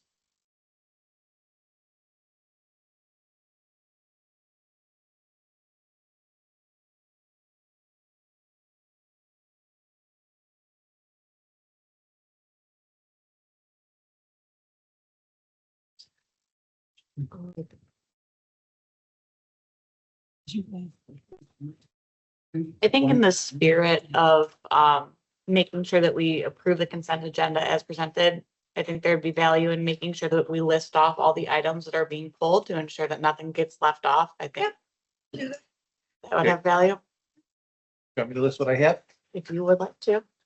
Okay. Is somebody gonna take notes or am I just talking? I got I'm you. taking notes. 2.2.1, 2.2.2, 2.2.3, 2.2.4, 2.2.5, 2.2.6, 2.3.1, 2.4.2, 3.1, 3.25, 3.215, 3.216, 3.222, 3.223, 3.2.4, 4.2.2, and 4.4. Yeah. That's what I have. Where's 4 point? I didn't hear 3.2.4, which was what Diane pulled, I believe. Yeah, he stated He that. did say. 3.2.4 down here. In order of how we're done. You did get 4.4. Correct. 4.4, yes. Okay.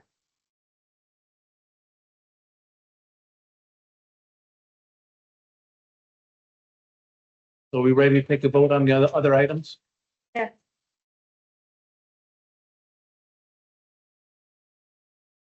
Trustee Garcia again. Yes. Trustee Bottomley. Yes. Trustee Broderick. Yes.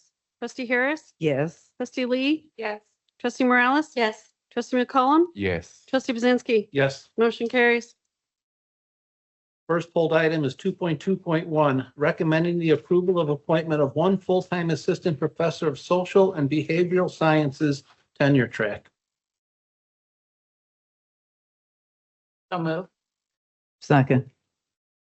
My question is, I brought up through the finance area through Karen Kissel, is it would be good to see what the old salary was versus what the new salary is, so we can see what the salary savings is.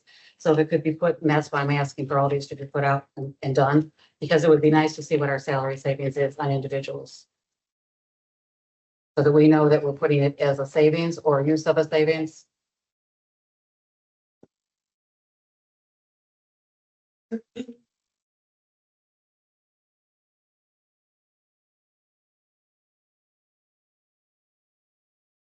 That's okay.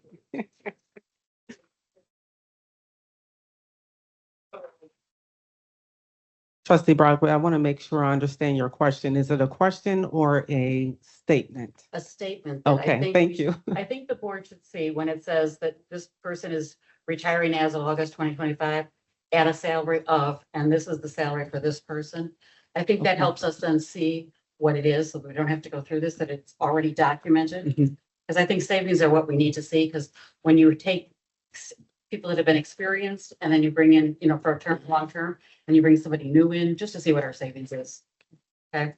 And that's what I was doing on all of them in that area.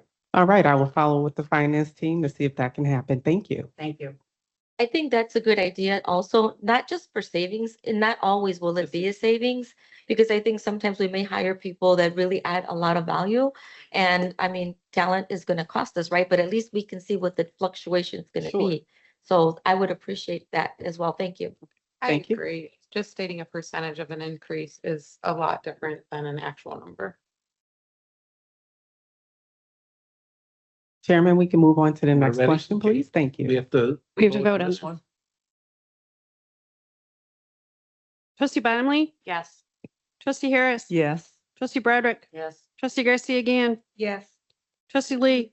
Yes. Trustee Morales. Yes. Trustee McCollum. Yes. Trustee Bazinski. Yes. Motion carries. Item 2.2.2, they're recommending the approval of appointment of one full-time assistant professor of English, philosophy, and world languages tenure track. So move. Second. And this is a brand new hire, correct? Correct. So when we do a brand new hire, is there a need because of enrollment or a need because of additional classes? So I want to clarify, that is a replacement, It not is a a- new. okay. Correct. Thank you. Thank you. For the same holds that I'm looking for what the other one was to what this new one is. Thank you. Any questions? We're ready to vote, Karen. Trustee Garcia again. Yes. Trustee Bottomley. Yes. Trustee Broderick. Yes. Trustee Harris. Yes. Trustee Lee. Yes. Trustee Morales. Yes. Trustee McCollum. Yes, ma'am. Trustee Bazinski. Yes. Motion carries. Item 2.2.3, recommending the approval of appointment of one full-time professor of nursing tenure track. So moved. Second. I Say- do have a question. Does the rest of the board agree about wanting a number on there. I mean, we only kind of have a consensus of 3. And I think that if we don't have a consensus of more than that, we really don't see things happen on this board sometimes. So I'm just wondering the other trustees' opinion about wanting to see numbers in the board instead of just a percentage. Dr. Farmer said she'd get back with us after talking with Karen to see what she could do for us on that. I just wanted the other trustees' opinion. I'd be more than happy to share mine. I think that'd be beneficial. Yeah, especially when we're looking at budget issues, I think it's something we should be, notice it and see.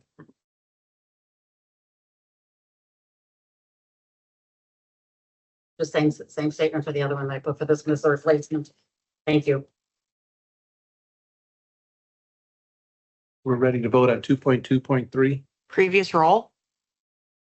Trustee Harris, Yes. trustee Garcia again, Yes. trustee Bottomley, Yes. trustee Broderick, Yes.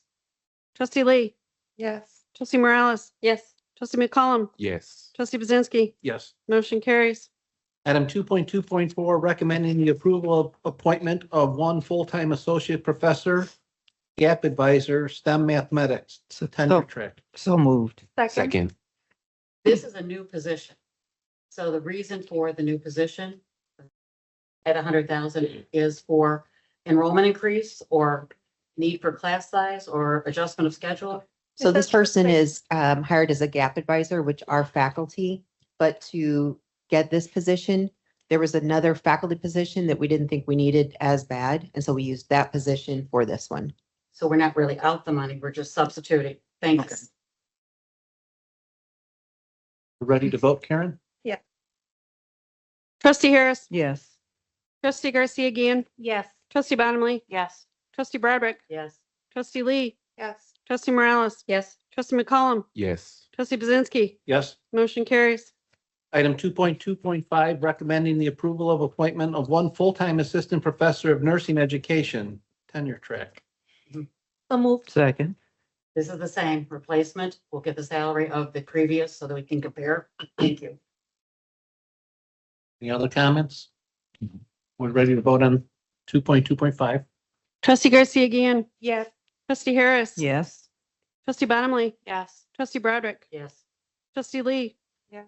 trustee Morales, Yes. trustee McCollum, Yes. trustee Bazinski, Yes. motion carries.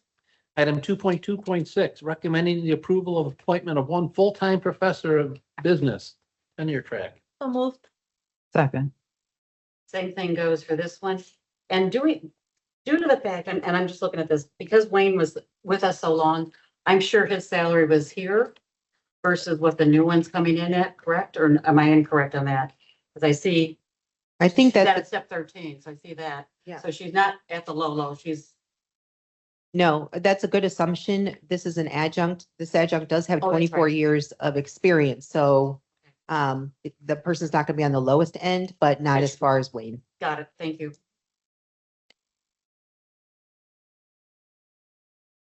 Okay, we're ready to vote.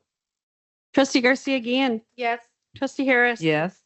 trustee Bottomley, Yes. trustee Broderick, Yes. trustee Lee, Yes. trustee Morales, Yes. trustee McCollum, Yes. trustee Bazinski, Yes. motion carries. Next pulled item is 2.3.1. Recommending approval of a fiscal year 27 annual salary increase for eligible non-union full-time support staff. So moved. Second. Okay, and this is normal, it's going across, that we're not doing anything excessive, that we're keeping it straight and flat like the other areas that other schools are doing, correct? That's correct. Thank you. Any other questions? No. I'm concerned about doing any salary increases when we're increasing our students' tuition. In my opinion, I'm wondering where the budget cuts are coming from. And, yeah, just gonna put that out there.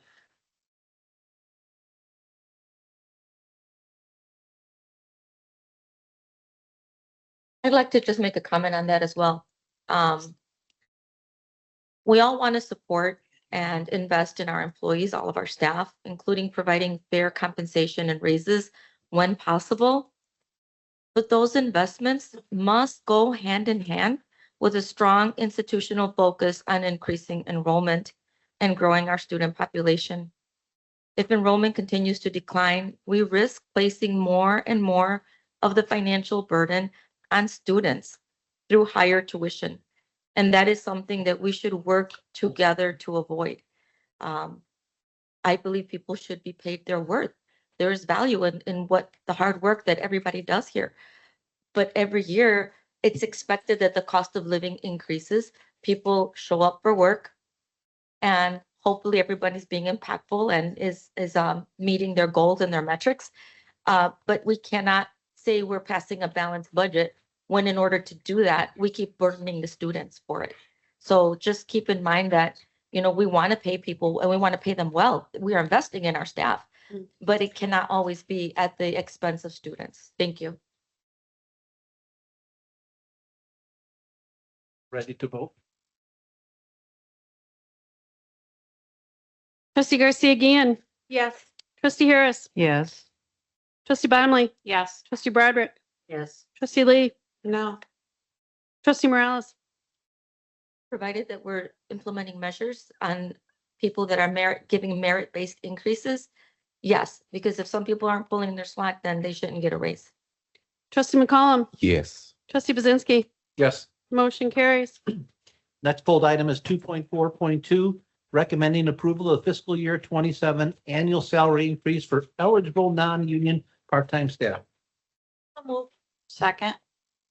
I pulled this one for the same reason I voted no for the last one. We have a projected decrease in student enrollment over the next few years. And I think it is very, very irresponsible to keep raising everything and giving increases everywhere. And so we have to learn where to say no somewhere, and we can say no here tonight on this. Any other comments or discussion? We're ready to vote, please. Trustee Garcia again. Yes. Trustee Bottomley. Yes. Trustee Broderick. Yes. Trustee Harris. Yes. Trustee Lee. No. Trustee Morales. Provided we're following metrics and people that deserve raises are getting them, yes. Trustee McCollum. Yes. Trustee Bazinski. Yes. Motion carries.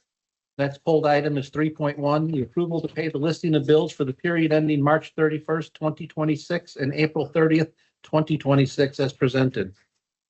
So moved. Second.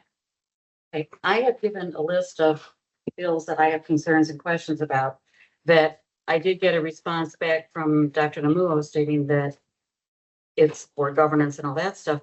However, I did speak to our Attorney General and to the ICCTA and to the ICCB. As trustees, we're allowed to see this stuff since we are working with a balanced budget and working with a budget currently that's up for discussion and approval. So the items that I've listed, which were, I'd like to see something regarding the KGG bills that I didn't get for this past month. I see that we have a lot of logo fees that I'm a little bit concerned about that, the logo fees, promotional folders, things of that nature, KGG's bills, and Audi and plastic bags. And I had a lot of others from those under 5,000 too. Sponsorships are key because sponsorships, according to the ICCB, we should be seeing if any of those fees are having an effect on any of the trustees that we're being ethical about what we're doing, because for the most part, I constantly see, and I'm going to say this I'm not trying to be anything but factual, but I see Trustee Harris going to everything. I see Trustee Budzinski and spouse going to some things. I see Trustee Garcia Guillen and spouse going to some things. And I see Trustee Alicia Morales and his husband going to some things. Trustee Lee and I aren't. Trustee Lee and I haven't gone to anything lately unless I paid for it. So we need to watch and make sure that we are following under the rules that are with regards to integrity of financial practices, responsible conduct involved with trustees and established governance practices, and that the sponsorships are not doing anything to give a bias to those of you that vote yes and get to go to these things when Trustee Lee and I don't vote yes.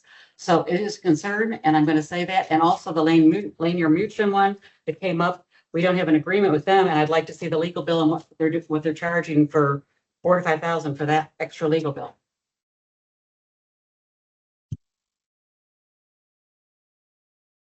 Any other discussion? I'm also concerned about the logo bills. I know we had originally discussed possibly changing the name of JJC to JCC, Joliet Community College, instead of Joliet Junior College, and we all agreed against that. And now instead, it seems that we've come up with ways to spend more money changing our logo so that we can spend $200,000 on flyers and on, I can't there is so many things to change when you change a logo. And again, I cannot consciously vote yes and constantly say yes, yes, yes, yes, yes. So whichever the one, which was the marketing and advertising or printing services, both of those 3.2.22 and 3.2.23, no. Not when it comes to the logo that we really did not, I don't feel like have proper discussion over before that decision was made. And I'd like to hear on the other trustees because I feel like there's also other things, which I will wait for them to come up on the agenda for us to talk about, that have been happening where, we're sending representatives of Joliet Junior College when the trustees are not aware of what's going on.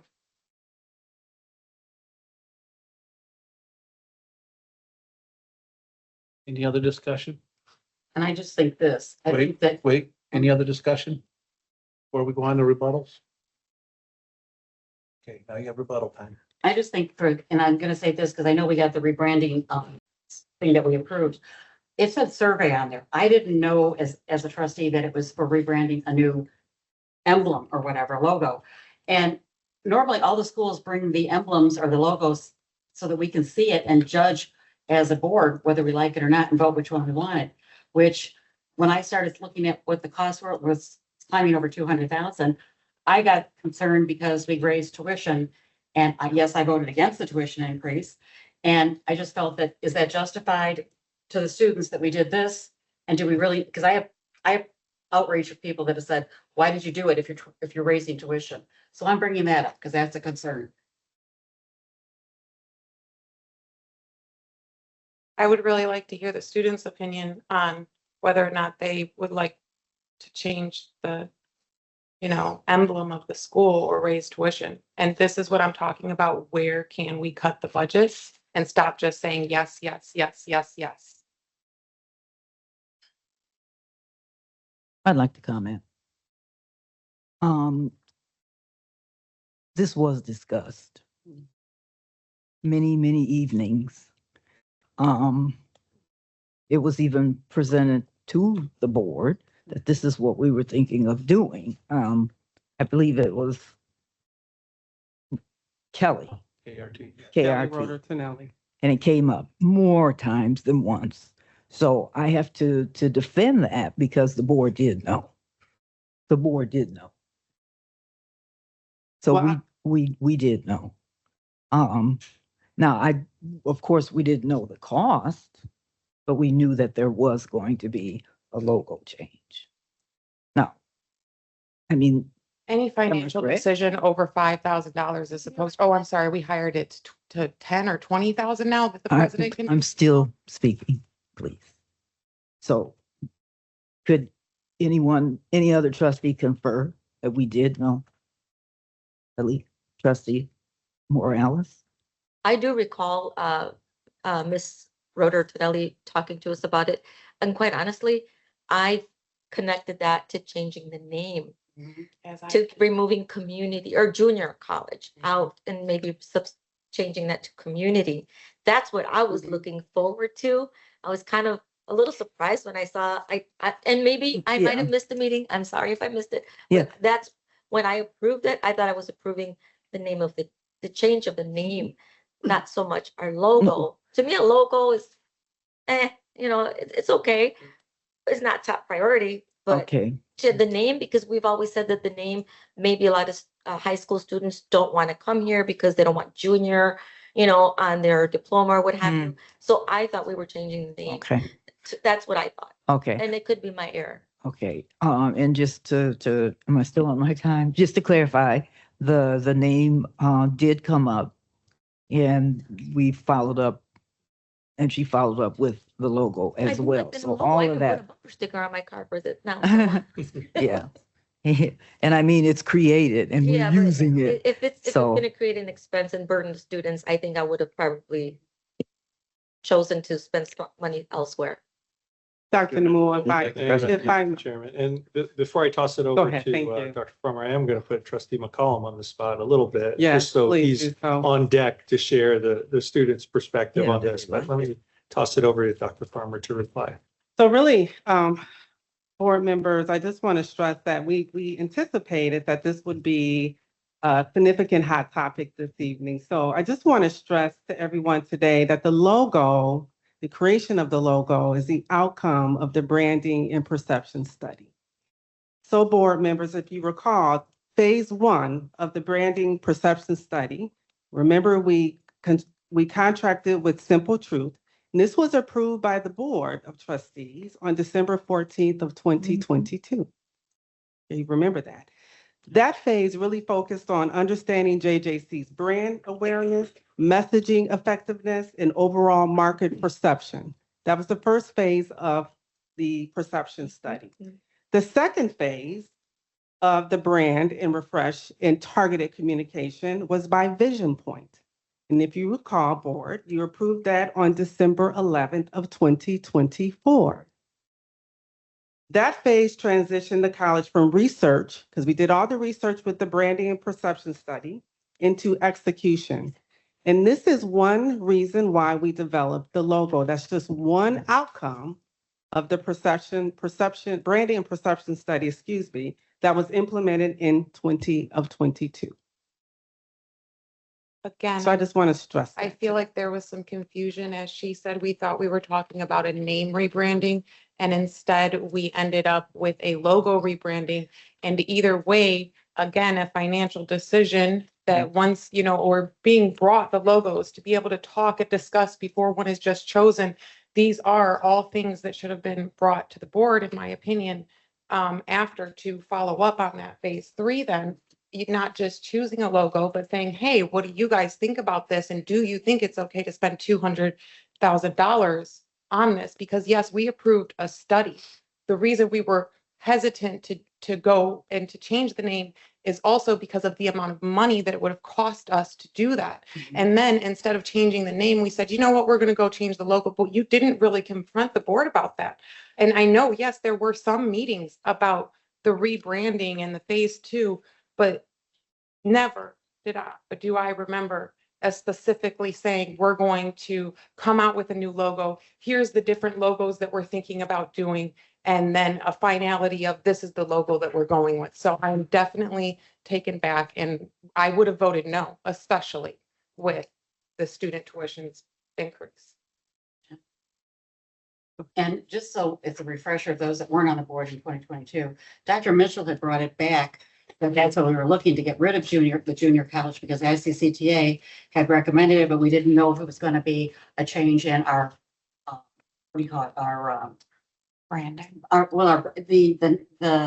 instead of 1901, it would have been a different date, because Joliet Junior College, because that's what they were concerned about. Would it change the date of our start date? And I think too, when Kelly brought it, KRT brought it to us, all I heard was the names and the what was it called? The names or the initials or whatever.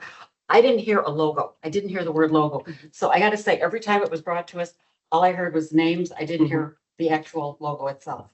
So when I look at a survey and I see what it says, branding, some of us don't understand, other than branding could be anything related to the name change or the insignia change that's on the monuments. But there's a lot of cost whenever you do something like this. So can I say that unfortunately Kelly Roder-Tonelli is not with us today, but there's someone who is here today that was very instrumental in moving this project forward. I want to introduce everyone to Robin Ballard that could provide a little bit more insight regarding the branding and perception study. And I'll have you go ahead and jump in, Robin, please. Please go to the podium. Evening. My second time at the mic tonight. Wait, I need to stop here. We are off onto a branding conversation. We're here to approve the listing of bills, not to rehash the whole branding argument. So I'd like to bring us back to that, or we're gonna be here till 11, 12 o'clock. And I just got a shaking head no from our student trustee, but I can come back. yeah, Oh, yeah, I don't mean to stop you. No, but please. Yeah, please stop you. Sit down. But no, I'd like to get back to approving the listing of bills.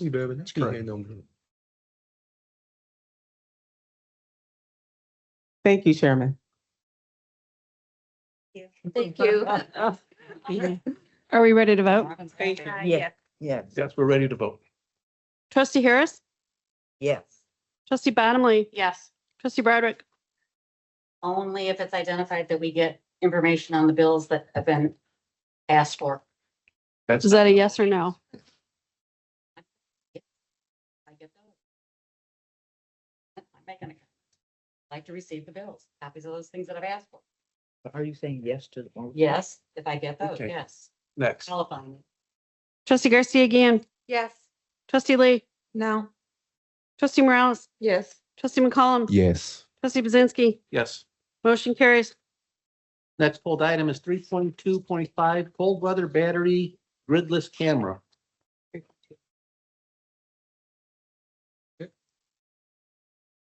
2.4. Yeah, Well, 3.2.4 was also pulled. yeah, it was, came in later. That was mine. Yeah, that's her. 3.2.4, right? Yeah, just put a cookie in my mouth. Yep, I do have it down here. 3.2.4 Okay. enterprise backup solution software. So move. Second. Question. Excuse me, I had just put a cookie in my mouth. Yeah, I was concerned about the contract amount in the year with an annual 6% escalator. So my question is how did we determine a 6% escalator? And was it requested?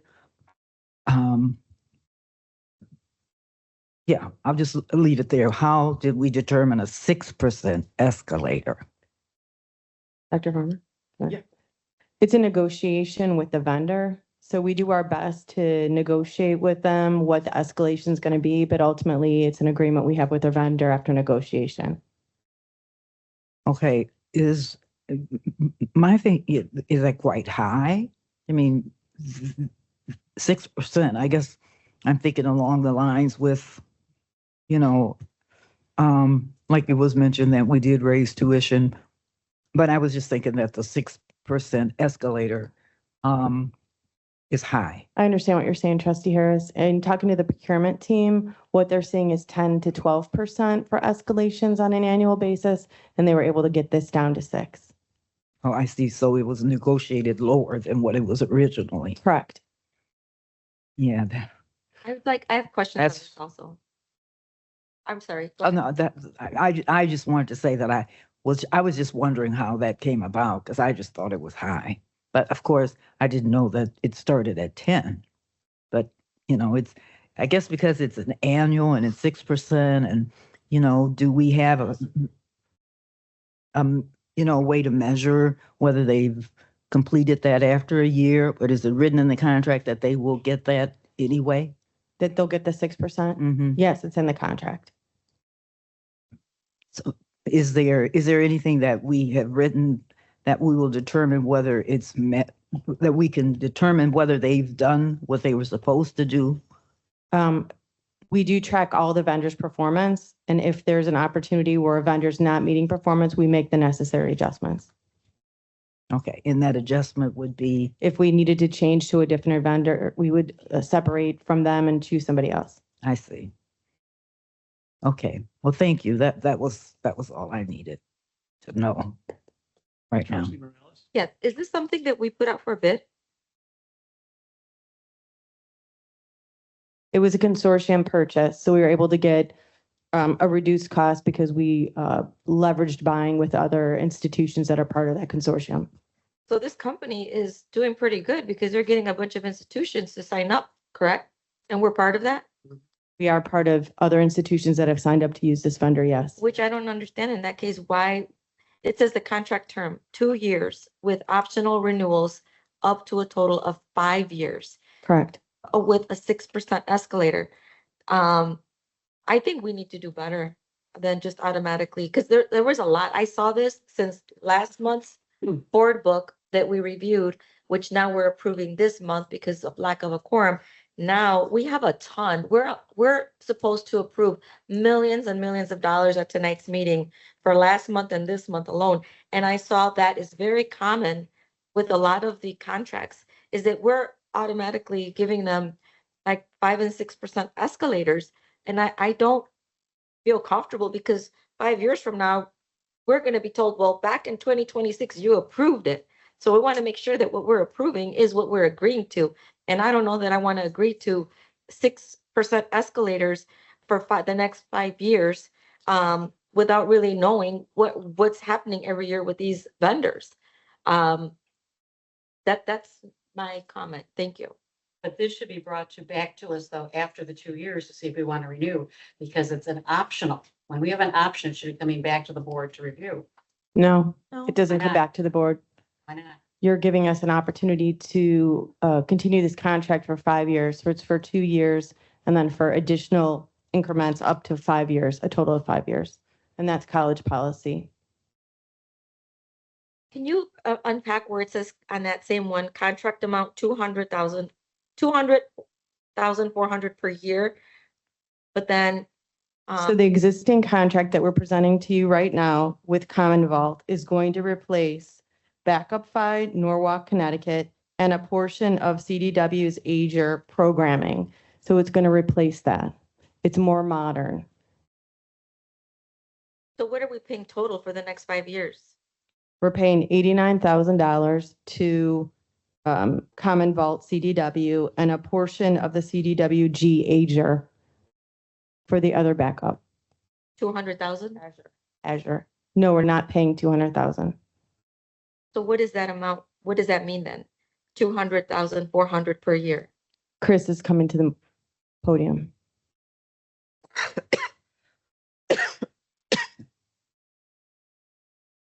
I don't have an exact number. We use Azure for a lot of things. Microsoft, where we're logging in, it's cloud-based, makes our systems work. If we lose power or something goes wrong here, we're gonna have less data because we're using Commvault, so we'll have less data traffic. I can't give you an exact number tonight right off the top of my head, but we will save money from that 200,000. Thank you. And keep in mind what this program does. Backups our OneDrive accounts, our Teams environments, email. So every FOIA request that we get and we have the whole email, it'll make that process more efficient. And it's going to be a time saver on staff time. Thank you. I have a I question, don't know if Chris. he answered what that amount is then. Why is it on the paper and what is that amount? I don't have the exact number. What we will save out of that 200,400. I don't have an exact number what that'll be. It'll be lower, and the money we're paying for Backupify will be zero. That product will be gone. So Commvault will replace Backupify and lower our Azure costs as part of the process. Okay, but the way that this is worded on this paper and the way that we have to approve this, the way it's looking to me on the paper is that the contract amount is $200,400 per year. That was And last. then there's a note and it says, please note that the backup portion is only a part of the total Azure program cost.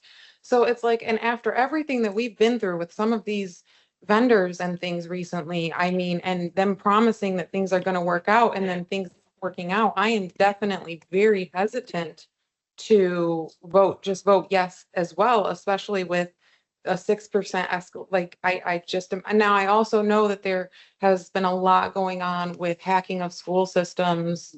And I do know that we need security, but I also agree with Alicia, like, why are we just handing this over? Because so many people are getting, like, I don't know, I kind of would like to see more data on different companies that handle this and why are we choosing this company? You know, if we're going to be approving stuff like this for millions of dollars, and I don't know, guys. I don't know. How many are involved in the consortium? What do you mean by that? Hmm? How many have access? How many are involved, included in this? Other schools. One second. How many? This particular consortium.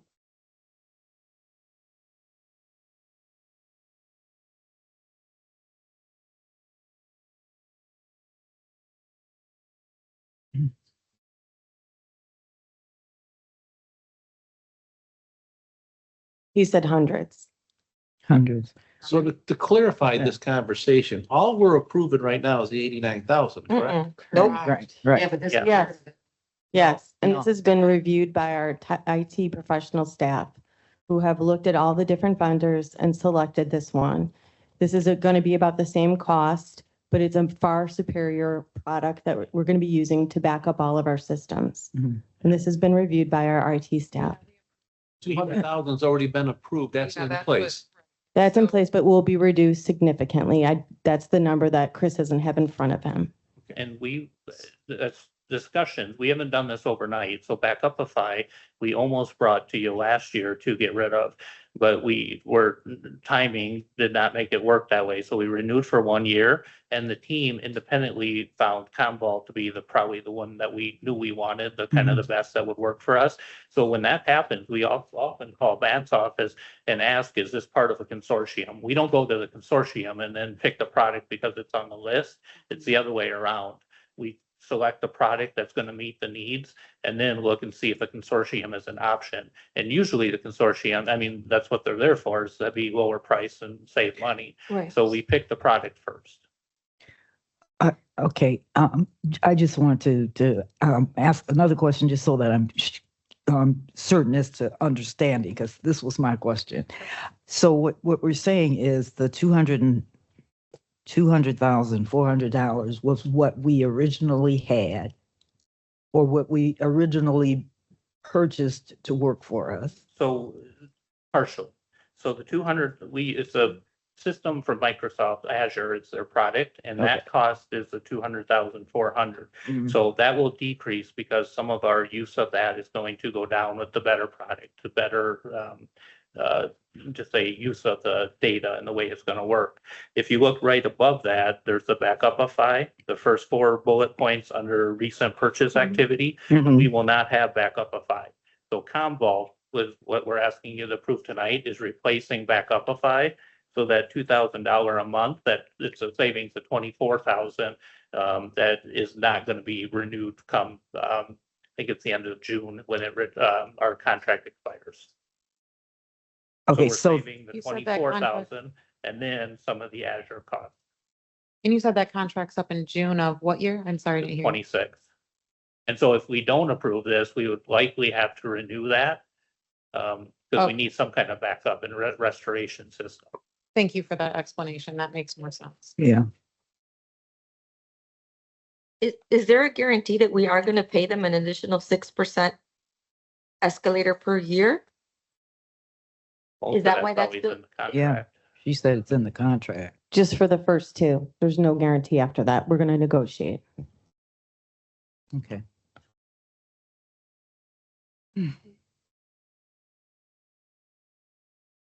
Thank you for. Chairman, any additional questions regarding this particular topic? I don't have any. I have a quick question / comment. I professionally work with consortiums in my day job, and it's super common. I've regularly found professionally in my world, they do end up with a lower cost, even going out to bid. The purchasing power that you get when you band together is really meaningful and impactful. A 6% escalator seems in line with what I'm seeing right now. But again, local government, community college, similar but different. I think that my one request, and I believe that our staff already does this, and I guess this is my question. Our contract term, obviously 2 years with optional renewals. After the 2 years, and this goes for this contract as well as for any other one, when we hit the end of our initially contracted term, before we go ahead and rebid or re-sign and re-up for another year, I'm assuming we take a critical look at our contracts, look around at industry standards to see if there's competitive prices, if we could go elsewhere. Is that correct?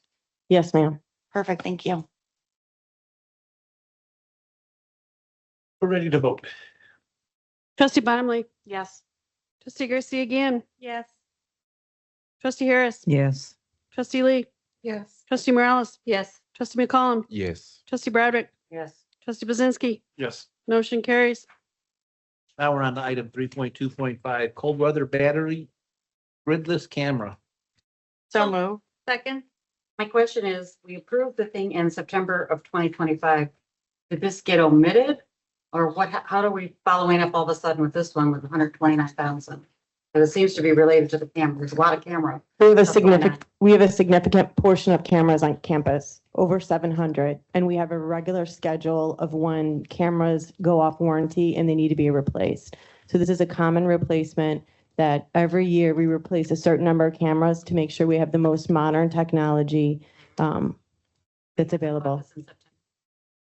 Pardon, this is just a similar purchase we made in September. So we just tried to show you a comparative purchase. So it's not for the same cameras, it's for a different group of cameras that needed to be replaced. This is for 10 specific.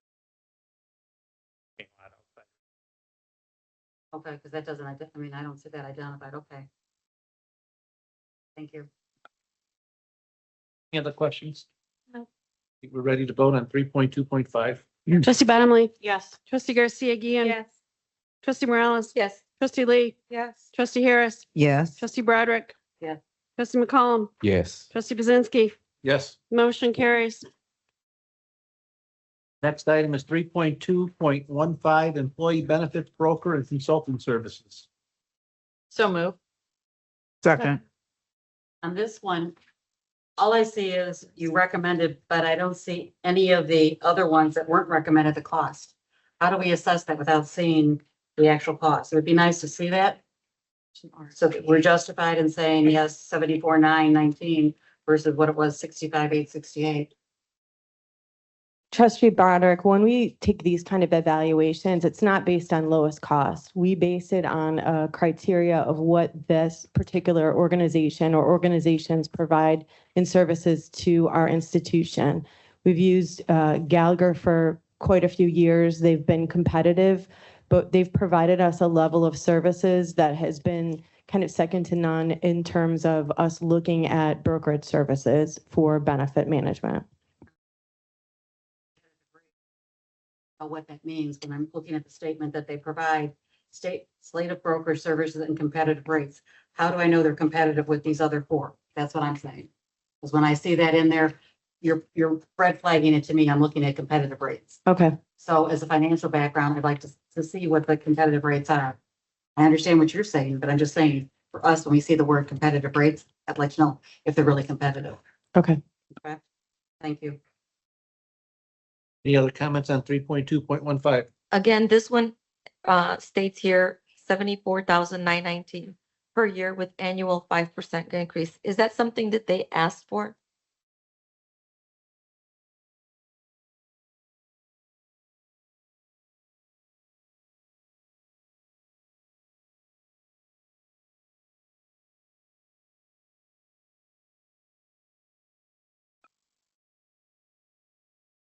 The procurement staff said they negotiated the increase down to 5% from what they originally offered.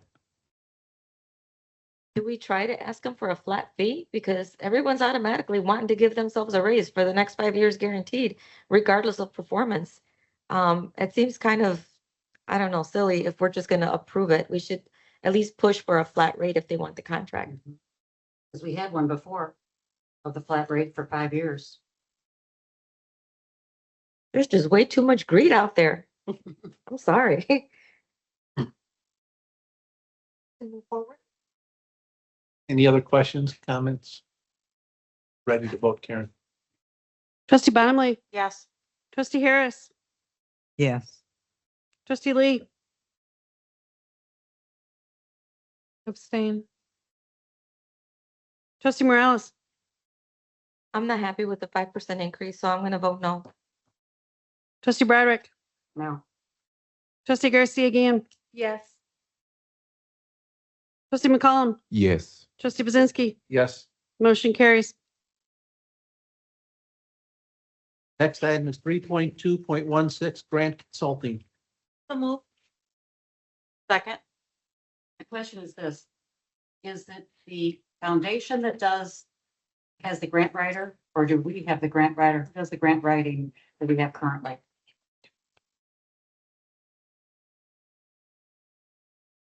For the foundation.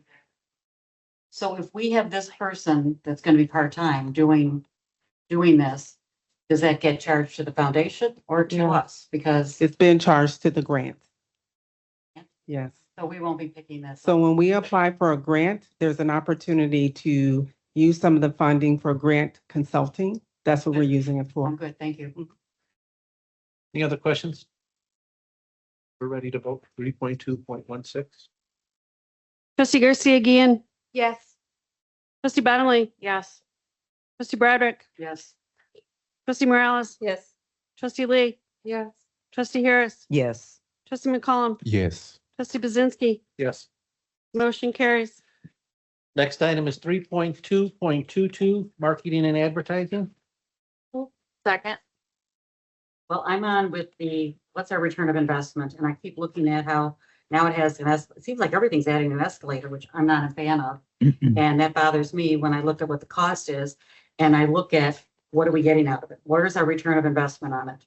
So I would like to see, and I know ART had done at one point in time shown us what was going on with our different investments on marketing. And I looked at the marketing budget issue. So that does show me a little bit of concern because it keeps escalating. So I'd like to see if we can get this to look at and see what's really going on with our return of investment. If we were ever going to turn something back and say, hey, let's look at the escalators on this, I mean, marketing and advertising, we have a decrease in enrollment students, over the next few years. I really think that we definitely should rethink escalating that 5% every year, guys. I really think we should think about this one. So I will say we can commit to providing an update for marketing creative services, and we can talk a little bit about the return on investment. But for tonight, I just want to remind the board that this is something that we've implemented a little bit different this year. You notice that we have a series of marketing initiatives that we want to move forward for your approval. And there's a 5% escalation that is built in, but I want to stress to everyone this evening that we were very strategic of building in that 5% increase, but that's somewhat of a self-imposed increase that we added just in case the marketing continues to increase from a JJC standpoint. So I just wanted to stress that today. Because we do pay a lot on the marketing side of it. As the marketing budget looks at all these things, this is part of it, plus the Google and all that, all the social media that we're on too. If we're looking at budget issues, that's going to be one of the hot topics we're going to delve into. Ready to vote? Real quick, if we find that one of these vendors is no longer honoring their contract, even though this 3.2.22 will probably pass today, we still have the option, administration has the option, can still check and see if that contract is doing what it's supposed to do. And if it's not, then you reserve the right to terminate contracts. Correct. Thank you. Absolutely. Okay, thank you. Yeah, because, 5% escalators again, everyone wants more money, but yet students get ready because y'all don't pay for it. Basically. And Trustee Morales, we've exercised that right with some of our vendors. Thank you. Yeah. We're ready to vote on 3.2.22. Trustee Garcia again. Yes. Trustee Bottomley. Yes. Trustee Morales. No. Trustee Lee. No. Trustee Harris. Abstain. Trustee Broderick. No. Trustee McCollum. Abstain. Trustee Bazinski. Yes.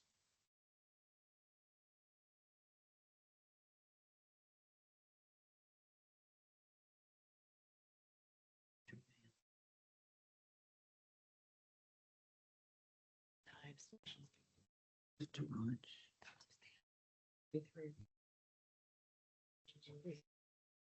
331. One doesn't count though. You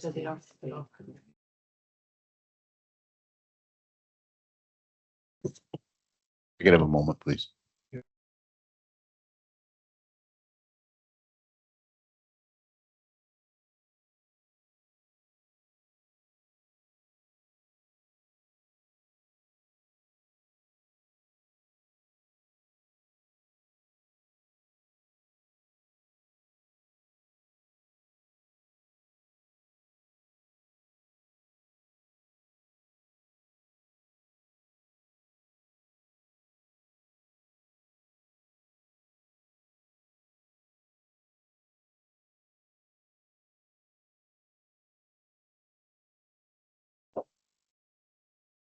Motion passes. Just a point of clarification, how was that a motion passing? According to ACCT, when you abstain, silence means consent. It goes with the majority. But there There is no majority. It's 3-3-1-1. Yeah, you're correct. Yep. Yeah, Right. sorry. No, I thought it was 2-2. Okay. 3-3-1. So are we allowed to discuss this anymore without any additional votes tonight? During trustee comments, you could. Okay. So then this one's motion fails. Thank you, Elaine, for that clarification. It's really like Robert's Rules of Order, which is sad. Next item is 3.2.23, printing services. Second, Okay, I guess I'm looking for cost. And Jim, I know you have a better handle sometimes on this stuff, because this was a prior thing that you did, printing. Yeah, and that's why I have to abstain from this. I can't really vote on a matter when it regards former employers or Okay, 'cause- competitives. So Well, I'm just concerned about, I don't see any cost. If you recommend of all these ones, could somebody please explain why all? And it's not just one or two? I see that we have 3-year contract. I don't see anything with a consortium or anything. Help me understand this one. We'll have Robin explain that one, please. Robin, your turn. Time number 3 for those counting. For printing, we go out to RFP every few years and we ask that vendors then apply. And what that does is once we award it, we can go out and ask each individual one, depending on the project that marketing is doing or community ed or anyone else in the institution can use these vendors then. The 160 is just about how much we could be awarding in a year, depending on projects and the load that it bears. Does that help? Yeah, so does that include like the pamphlets that come out with the schedules of classes and everything? That's some of our big mailers. That's the Connections magazine that you get in the mail, postcards, things that the internal print services just can't do because they're servicing the entire institution. This just gives us the chance to be able to use all kinds of different vendors. That's why we like to award it to a variety of printers so that we have the option to be able to use which best serves that Or project. that's why it's just multi-purpose. to get Correct. All of them approved. Yes, so You that, don't have to worry about which Yeah. vendor you're gonna use. yeah, it doesn't slow us down. All right, I got it. Yeah. Thank you. I have a question also. So the 160,000, well, first, if you can answer my question. Sure. I thought we printed everything in-house. No, we print a lot in-house. For marketing, we probably print 75 to 80%, but things like your Connections magazine that's 32 pages and is mailed out to 20,000 homes can't be printed in-house. It just would take them offline for everything else the institution needs. So there are particular large mailers that really do need that specialized large print service. Okay. But if they can do it in-house, we use it in-house because they are phenomenal and it's a huge cost savings for us. Is that the unit that's in Unit J? that you Yes. use? He's great.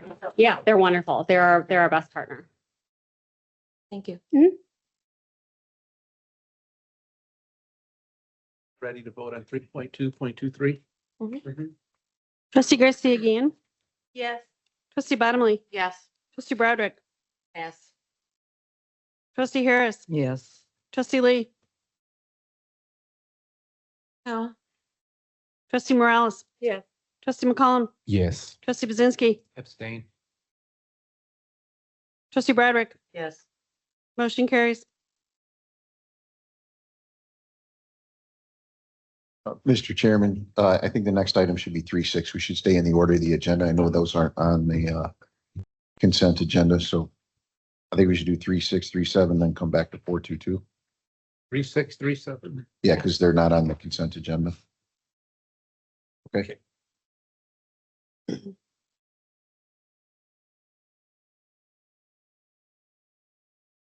So we're not going to do the pulled items. You want to go to 3.6 and 3.7 now? Do 3.6. Yeah, go in the order of the agenda. Correct. The order. Okay. Right? Yep, that's next. Item 3.6, Board of Trustee approval for the tax abatement, Project Northwinds, Will County, Illinois. So moved. Second. I think Kayla gave a good description of what it was and what the return would be. I have no problem with it. Any comments, questions? We're ready to vote, Karen. Trustee Bonamely, Yes. trustee Harris, Yes. trustee Broderick, Yes. trustee Garcia again, Yes. trustee Lee, Yes. trustee Morales, Yes. trustee McCollum, Yes. trustee Bazinski, Yes. motion carries. And the dates will get changed then to 5/20 on this one then. Item 3.7, Board of Trustee approval of the resolution to adopt tentative fiscal year 2027 budget and placement of the budget on public display. Second. I just want to make some comments on it. I definitely would like to see a meeting, even though you guys say no, no, no. I think we do need a meeting. And I want to go back through this, that if we still have issues and going on that we can't get resolved by the next month meeting, the Illinois Public Community College Act 110 ILCS under 805/7-8 and 3-20.1, board may suspend final adoption of an annual budget until sometime within the first quarter, effective by 9/30. So I'm mentioning that in case we don't get resolution on this, that it can be suspended. There is no, it follows the Illinois Public Community College Act. Any other comments? I also thought we were supposed to have a meeting on the finance budget. From what I remember, we had all talked about that and we were supposed to have a specific meeting with all of us together. What does anybody on the finance committee remember that? Yes. So, is there a reason that we didn't get together and kind of go over the budget and so that these meetings aren't so long and we're not, you know, going over our questions? Is there? Why are we putting the budget on the board book without having that meeting that we all said we were gonna have? Well, can I respond to that? Sure. It was just discussed here tonight. There was a meeting planned and whoever was to show up. That was finance. No, she's talking about the last board meeting was scheduled. We had to cancel because we didn't have a quorum. I immediately asked for another special meeting and then no one was willing to meet with us. I got pushed back from, well, it's Friday, it's the end of the week, it's got to be on a Wednesday. And that ended up getting canceled because that wasn't going to have enough support. So you guys keep asking for meetings, but you're not showing up to meetings ever. You don't let us know you're not going to come. Then when we schedule them, you tell us you can't make it. You make it impossible to schedule. Karen has sent emails out the day in question when nobody showed up. We actually reached out to two of you to see if we would have enough for a quorum. And we were Was told. that on the agenda of that specific meeting? Was there a meeting We've been specifically talking for about the finance? budget since We're January. talking, no, was that meeting, or what, either the meeting that we left, or was it on the agenda for us to specifically talk about finance at that meeting? Was that what the agenda was about? No, my response is No, I then, keep so trying now to you- schedule meetings and no one shows up. We clear our schedules for Wednesdays because Wednesdays are typically, so having a Friday meeting is particularly hard, clearly for all of us if you weren't able to get the meeting. So maybe we need to work within the trustees' allotted schedules a little bit better. So sorry that Friday didn't work, but either here nor there, because the finance meeting that we were supposed to have for this to be on the budget never happened and wasn't scheduled and wasn't on the agenda for that day. If I can interject something here. So as chair of the finance committee, I can tell you and rest assured that trustee Bottomley and I attended the meeting. With the finance committee, well, we are the finance committee, but with our Karen Kissel and members of the finance team, and we went over everything line by line. We vetted the budget heavily. We asked a lot of questions. As you can see here, we're still asking questions on things. But I do know that Chairman sent an email to everybody to please get any questions you had to the Finance Committee ahead of time. I don't know if you all checked your emails, but there was an effort from the chairman to have everybody send their questions, comments, concerns to the Finance Committee. And we asked a lot of really good questions to make sure that we are being fiscally responsible and good stewards of our taxpayers and also of our students. So I just want you to know that Elaine and I did do the best that we could in vetting this, the budget. I appreciate all your guys' work on the finance committee. I'm just saying that we had came to a consensus on this board in a public meeting that we needed to have a specific meeting to talk about the budget before the budget was brought to the board, and that never happened. And I'm just asking why, because I never did receive an email saying, hey, can you make it to this specific meeting for finance? You know, because if it's important, I do come, okay? And I can watch all of the closed sessions and, you know, listen to the speeches in the very beginning. I have decided not to put the speeches and the president's report and all of that above my job, and I can watch them from home. I come here to do my job and to vote as a trustee after being harassed by this board, and that is my rightful thing to do, is to choose my job over getting harassed at public comment and in closed session. I'm going to add one thing too, Alicia. In regards to the fact that you and Trustee Bottomley did go through all the questions, it would have been nice if, yes, I saw the email from the chair, but I was down at lobby days. There's no way I could make it back at the 4 whatever. You guys went, what, 2.5 hours, which is great. I wish it was taped so that we could see it. But did either of you ask? Because last June, we got a consensus that everybody wanted that meeting. And it was going to go to finance to have a meeting for all of us.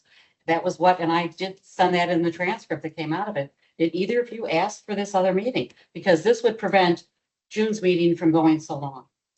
Thank you. I appreciate the concern. And no, we did not ask for another meeting because you have a senior member on the board, along with Trustee Bottomley, and we were hoping that if there were questions, they would have been submitted to us. But I think if we were in that meeting for 2.5 hours, just the two of us, we got a lot of questions answered, and we feel confident in the budget that's being proposed. But see, you two know with that, we don't have that opportunity. I understand. Which, if it was videotaped, we could have watched it. And maybe that's something that we should move to do on important meetings like that, because then maybe it wouldn't be necessary. We'd see what you raised.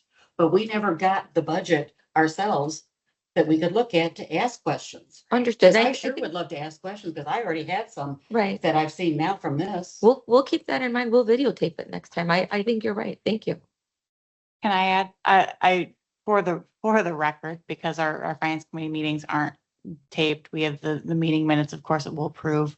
I did request a meeting. I did request a committee of the whole to go through it. I think that, you know, I feel like I'm going to sound like the 2025 version of myself. I think that having a committee of the whole as an opportunity to really go through and talk through the budget is valuable.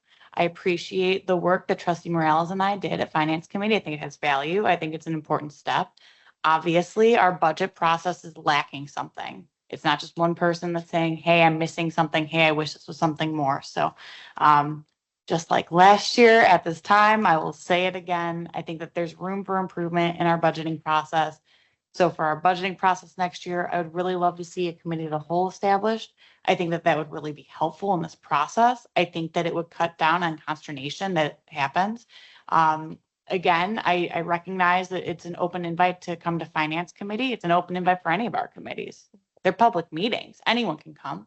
To me, the limiting factor on that is that at Finance Committee, the only people with time to really directly ask questions and go back and forth are the committee members. A committee of the whole would allow us to actually have an in-depth conversation. And I think that it's also hard to go ahead, and Trustee Morales has already shared, and I'll share this as well. No one shared questions with us about the budget, which I understand, because how can you get questions about the budget when you haven't seen anything. And I think that that is just frankly setting us up as trustees for failure. I think that there's definitely room for us to do better, and I know that we will next year. So Yeah, thank you. I do have one question. When you guys met, because I didn't see it, did you send something to the other trustees so that we knew what you guys discussed? Did we get that? Oh, did we send something to you about the discussions? Yeah. No, that will be in the minutes that we have not even seen at this point. What I'm saying is that chairman sent an email to the board, letting them know that we were going to be meeting with, about to talk, the finance committee was going to meet to go over the budget. And if you all had any questions, to send them to us so that we can entertain that at that time. But no, Right, so but far, when you met, and then when you guys met, no, we have not published anything out to the board okay, yet. I'm more than happy to take some ownership on that. I had full intention to kind of type up a summary of my questions, the responses, but I mean, we all know that. I we all have understand. I other was just lives outside asking. this board, so I wasn't Yeah. able to get around to Okay, it. So okay. I will take ownership of that, and I apologize. So Can we also do this since it's a hot topic? I have to go check the agendas to see what's on it. Maybe if the trustees would get, at least when there's a meeting put up and posted, we could at least see the agenda sent to us, and that way we know what's on the agenda. And then we don't have to wonder or squirm to figure out what's on it or not. You know, I think that would be another resource. I can ask that the agenda be sent to everybody. Thank you. Thank you. Get back to item 3.7. Mr. Chairman, may I please make a comment? Sure. I'd like to point out to the board that this is approval of a tentative budget. This is not the final budget. It can be amended at any time, even at the next meeting, but this is just the tentative approval that allows it to then be put onto public display so people can look at it and start, people in the public can have an opportunity to view it and maybe make comments to you. So I just want to make that clear. Oh, yeah, thank you. That is just a tentative. We have not approving the budget yet, so we can still make amendments to it. So would you like to still see some comments coming from us then? Absolutely. When it's now that we have it in front Yes, of us? absolutely. Because then it would be more. I welcome that very much. Thank you. Okay, good, excellent. Ready to vote? Trustee Garcia again. Yes. Trustee Harris. Yes. Trustee Bottomley. yes. Trustee Broderick. Yes. Trustee Lee. Yes. Trustee Morales. Yes. Trustee McCollum. Yes. Trustee Pazinski. Yes. Motion carried. Next pulled item is 4.2.2, which is the annual position. Sorry. The annual position review request process for administrator, professional, or non-union employee. So move. Second. Is this in addition to the existing employee review process that we currently have?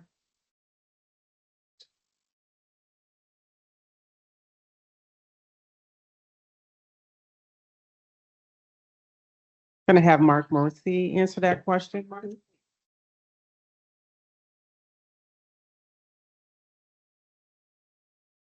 Repeat the question, please. Is this policy in addition to the existing employee review process that we have? This is an existing policy. It's not a new policy. You know, but it's changed. Almost every single word in the policy is pretty much grayed out and it's rewritten essentially. So basically, the original policy was request for upgrade or reclassification. And now it is called the annual position review request process. And, you know, I'm just gonna be upfront with everybody and, you know, I won't sit here pussyfoot around what I'm trying to say.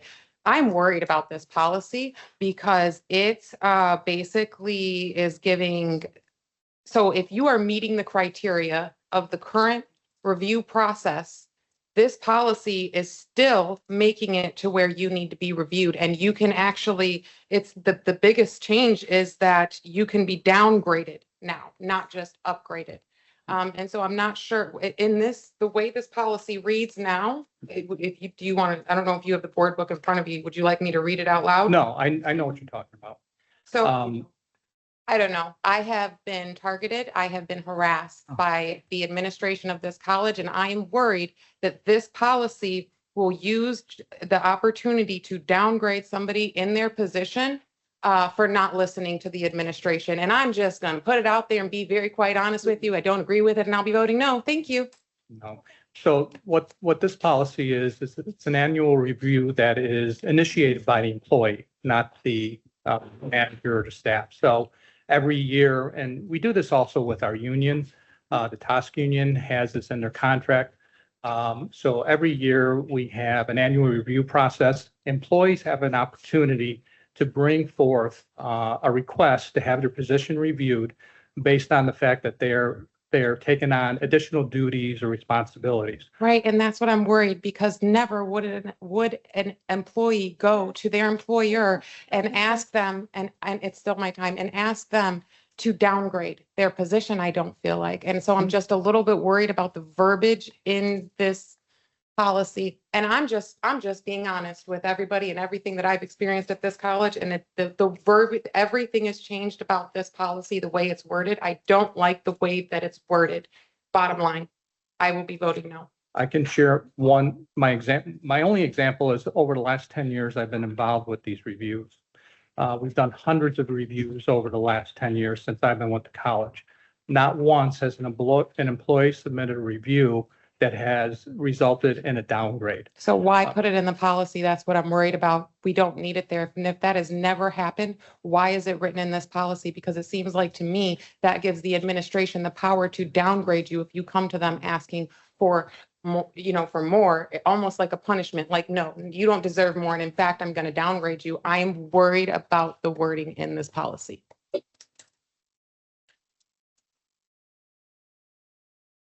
Question. Yes. My question to you is, okay, maybe it doesn't fall under this, but what if your management person has taken duties away from you?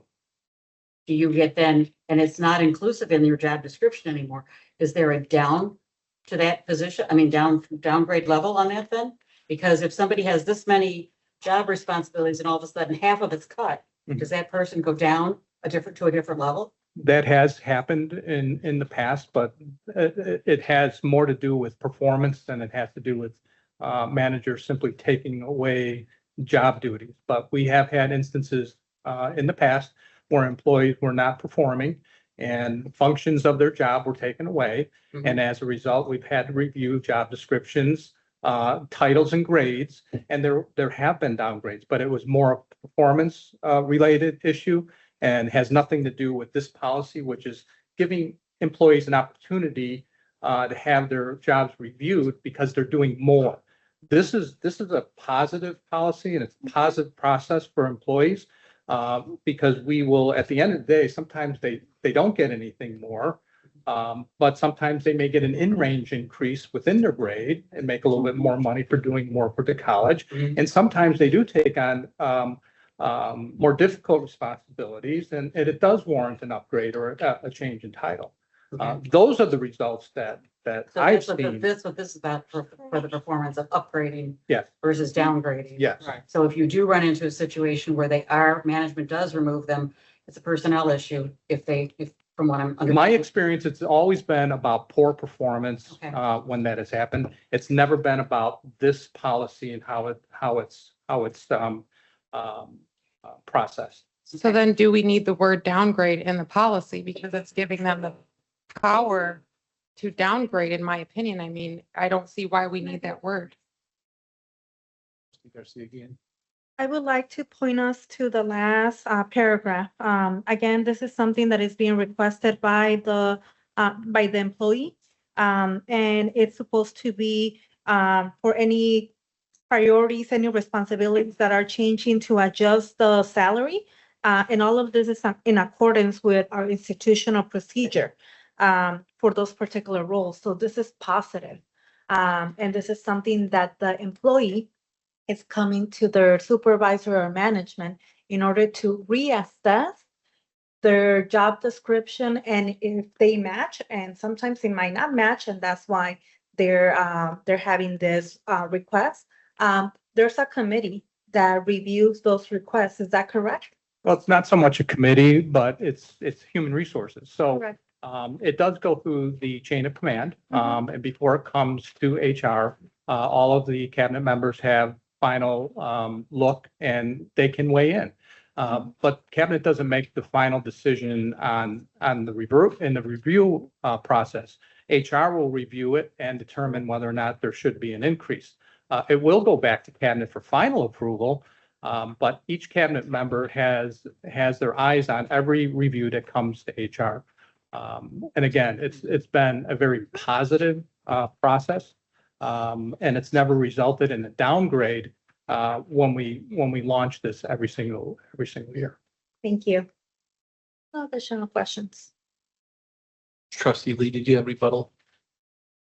I'd like it to stay a positive process. I think downgrade should be taken out of the wording. If there has never been a downgrade that's happened, then we shouldn't need it in there. And it's only opening up an opportunity for an employee to get their feelings hurt. Because if they're going and they are, this is a requested process and they're going and they're saying, hey, I'm doing this, and if it's an upgraded situation, then why put the verbiage in there for a downgrade? Especially if we have a disciplinary process, that's why my original question is like, hey, don't we already have a process for this? Why does this need to be in this policy? It is my opinion that the word downgrade should simply be taken out of the policy. I'd like to recommend for the policy committee to review this and perhaps taking that phrase downward or upward and changing that to just adjusted. The position policy committee will take that into consideration. Thank you, Thank you. everyone. Thank you, Mark Morrissey. So does that mean we have to take a motion to send this back to policy committee? Well, there's already a motion on the floor that needs to be addressed or withdrawn. We need to withdraw the motion. Who made the Motion to withdraw. You did. So you can make a motion. to Trustee withdraw. Garcia made the motion and trustee Harris seconded it. Based on the comments, we will bring it back to the policy to reassess.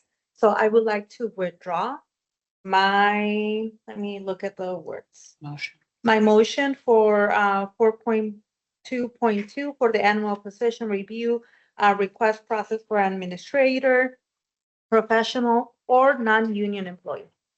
Trustee Harris, do you agree? Yes. Okay. The motion's we- withdrawn. Do we motion it now or just leave it?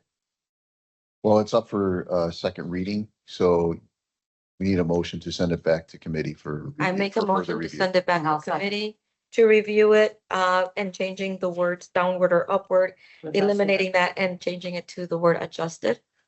I second that motion.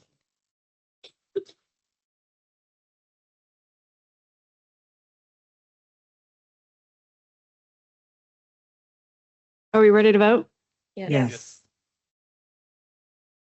Trustee Morales, Yes. trustee Broderick, Yes.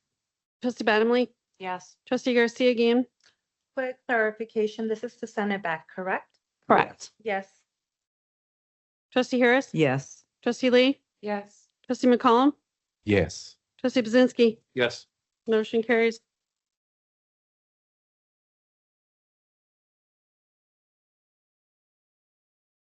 Next pulled item is 4.4, approval to transfer $900 to the GLI travel fund from the ACCT travel fund to cover the estimated the final fiscal year overage.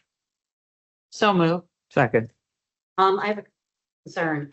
Last year, we had to do the same thing of moving money from the ICCTA or from the ACCT to the ICCTA because it's short 1,700 and the GLI was short 600. All the community colleges are putting it in as a pool, not dividing it out. Because now you're making it impossible that we have to switch money around and some of us can't go to things. I mean, I asked to go to the lobby days, not the lobby days, the CTA conference, June 6th and 7th, and I told, I don't have enough money, but I've never used my ACCT money, but I don't have enough to go. So I can't go, even though I'm on the awards committee and the executive committee. It doesn't make any sense. If all the other schools are putting it in a pool, let's put it in a pool so everyone can ask what they need. And it's not for entertainment purposes, it's for educational purposes. And that is what I think the budget committee or the finance committee should look at, and it should be put in as a pool. So I don't think we should be voting for this because every year we're voting for it, moving funds around. Let's leave it in one lump sum and it doesn't have to come to the board at all.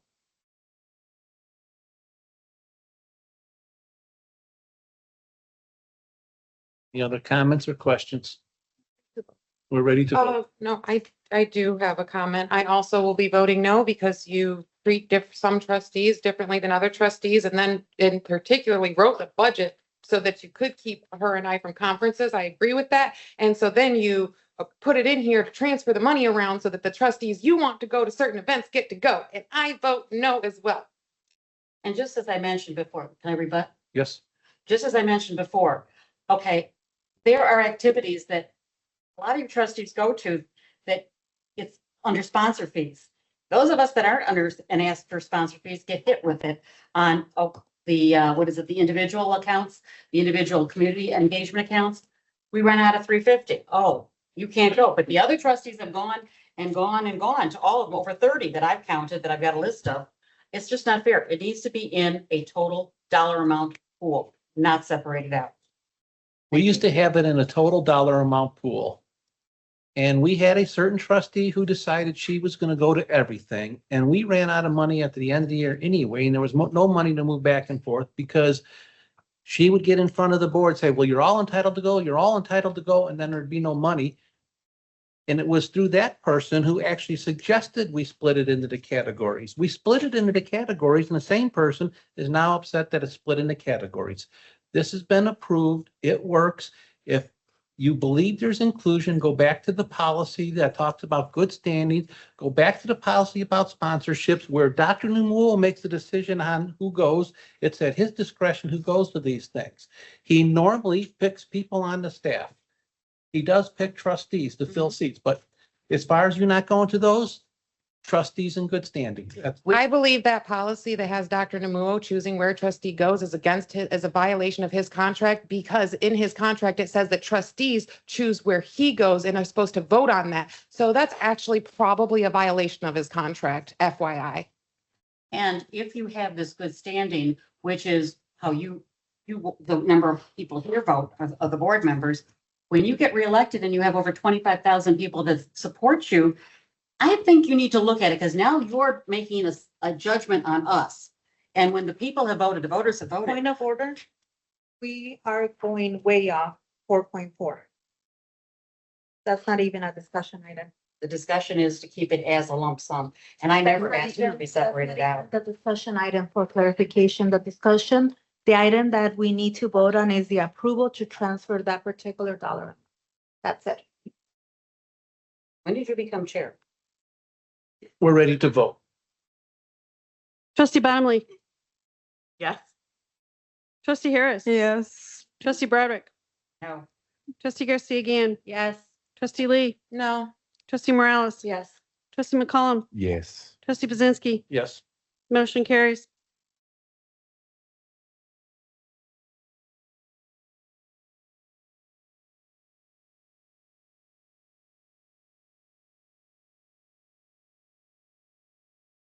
Four point five. Yeah. Approval of amendment to the intergovernmental and development agreement between the Village of Romeoville and JJC dated December 23rd, 2015. So moved. So moved. Y'all just lump aside.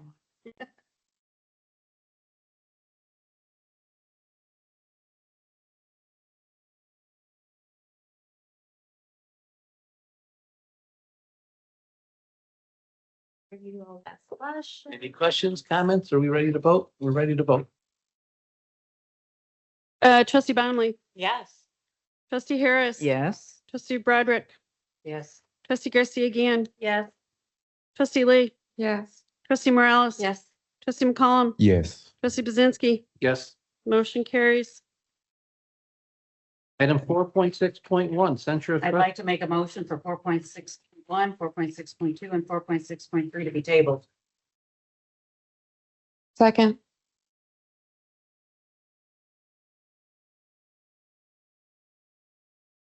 So this is the motion we're voting on to see if we want to table these three items. Trustee Broderick, Yes.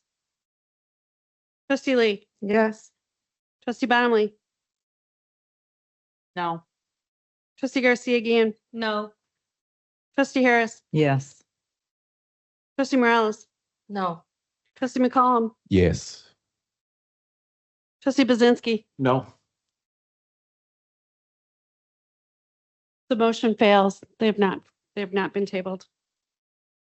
Item 4.6.1, the censure of trustee Maureen Broderick for comments made to the Joliet City Council on April 20th, 2026 during public comments in which she identified herself as a Joliet Junior College trustee and stated on behalf of the board of its trustee its opposition to a matter on the city's agenda in violation of board policies 010100 and 01.03.00, as well as model standards of good practice for trustees, trustee boards numbers 8 and 10. So move. Second. Okay, let's get it straight on this because this is just, I've had all the councilmen, Joliet Council call me about this and the paper and the county board members who said, you never said that. I never said Joliet Junior College. I never said I opposed it and it passed. So everybody's wondering why you're bullying me on these things that are not true. I never did any of that and I never said I was opposed to it because I had the council members say me, you never said it, you just stated facts. And this was never an item on the agenda either. So I don't know where you're coming up with all of this. I'm gonna say crap, because it is. I'm tired of being the one that's targeted for all these darn censures. And if you guys vote for it, I hope you listen to it, because I gave you a full email on everything related to this. I never said it. We're ready to vote. I have a comment to make. I would just like for the public to know that a very similar situation happened where JJC sent employees to go to a Joliet Township meeting or Joliet City Council meeting and to represent JJC and say, we support data centers. And another trustee, Trustee Morales, was there and said, I am a trustee from JJC and I do not agree with this. And I don't remember it being brought to the board, which is something that often happens where they send representatives from Joliet Junior College to support something that the board knows nothing about. I also, as a board member, do not support the data centers and cannot believe that we sent representatives to go and talk about that when it was never brought to this board. And I also do not believe that this topic was ever brought to the board thoroughly enough for us to talk about it, to know that you yourself, so you can go and you, Chair, were there to represent the board, right? So you can go to these meetings with JJC employees to represent the board when the board wasn't brought in on this. But Maureen can't simply go to those same meetings, not with if anybody violated and should be getting censured, it should be you for violating this board on this particular topic. Because it was not brought to the board for us to all say, hey, there was not specifically what was being voted on that night. There has been conversations around the topic, but not specifically what was being voted on that night.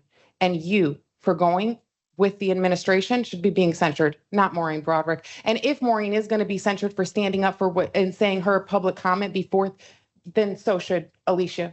Just like the newspaper said, this is double standard and you are continuously targeting Maureen Broderick because she is continuously standing up for this college and trying to alert the community and what is going on and what this administration is not being transparent on. Thank God you guys voted her back in. Keep voting her back in.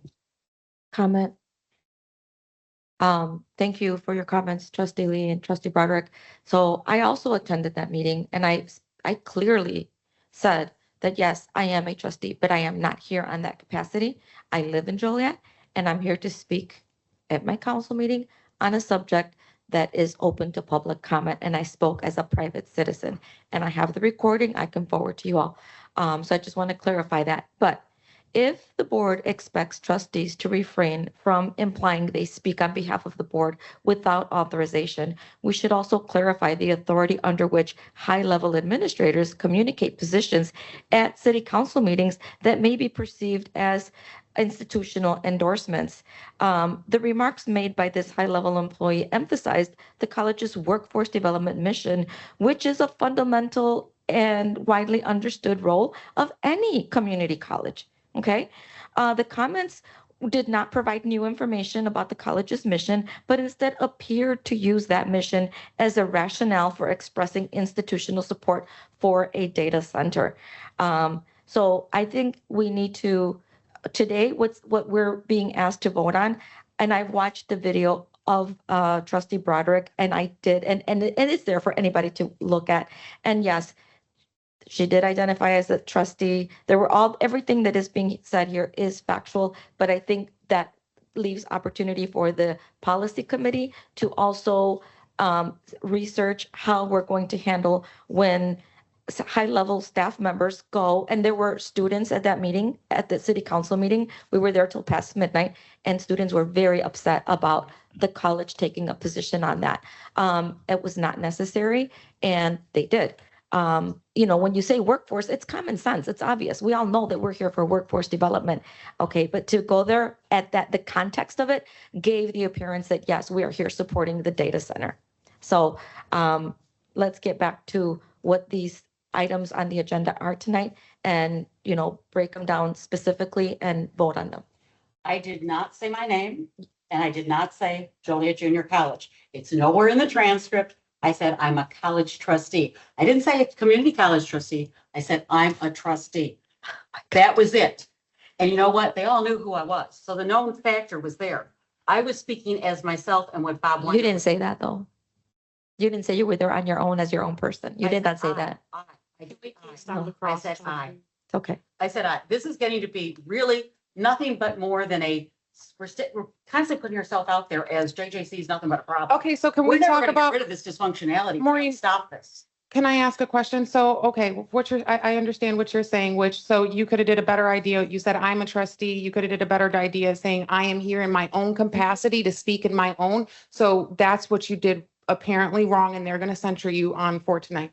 But what I'm saying is, what about the fact that our chair was at this very same meeting with public, No, the next day meeting. with somebody from JJC to support a topic? Was the rest of the board aware that the chair was going to go to a meeting to support this topic? Because if not, can we talk about that in the policy committee? Because I don't agree. I don't believe we received an email. And what about when after that, after she went to the data centers, you know what they did? They took her on a tour of the data centers. The president and the employees here, they took her on a tour of the data centers, guys. I wonder why did they ask the rest of us if we wanted to go on tours of data centers? Or no, only the trustees that went to go speak up against it, right? I wonder why. I believe the chairman observes the right to represent. He's the voice that represents the board. Not So if only after we have voted on something, not beforehand. That was underhanded that he went before a meeting, before we voted on something to represent the college with college representatives.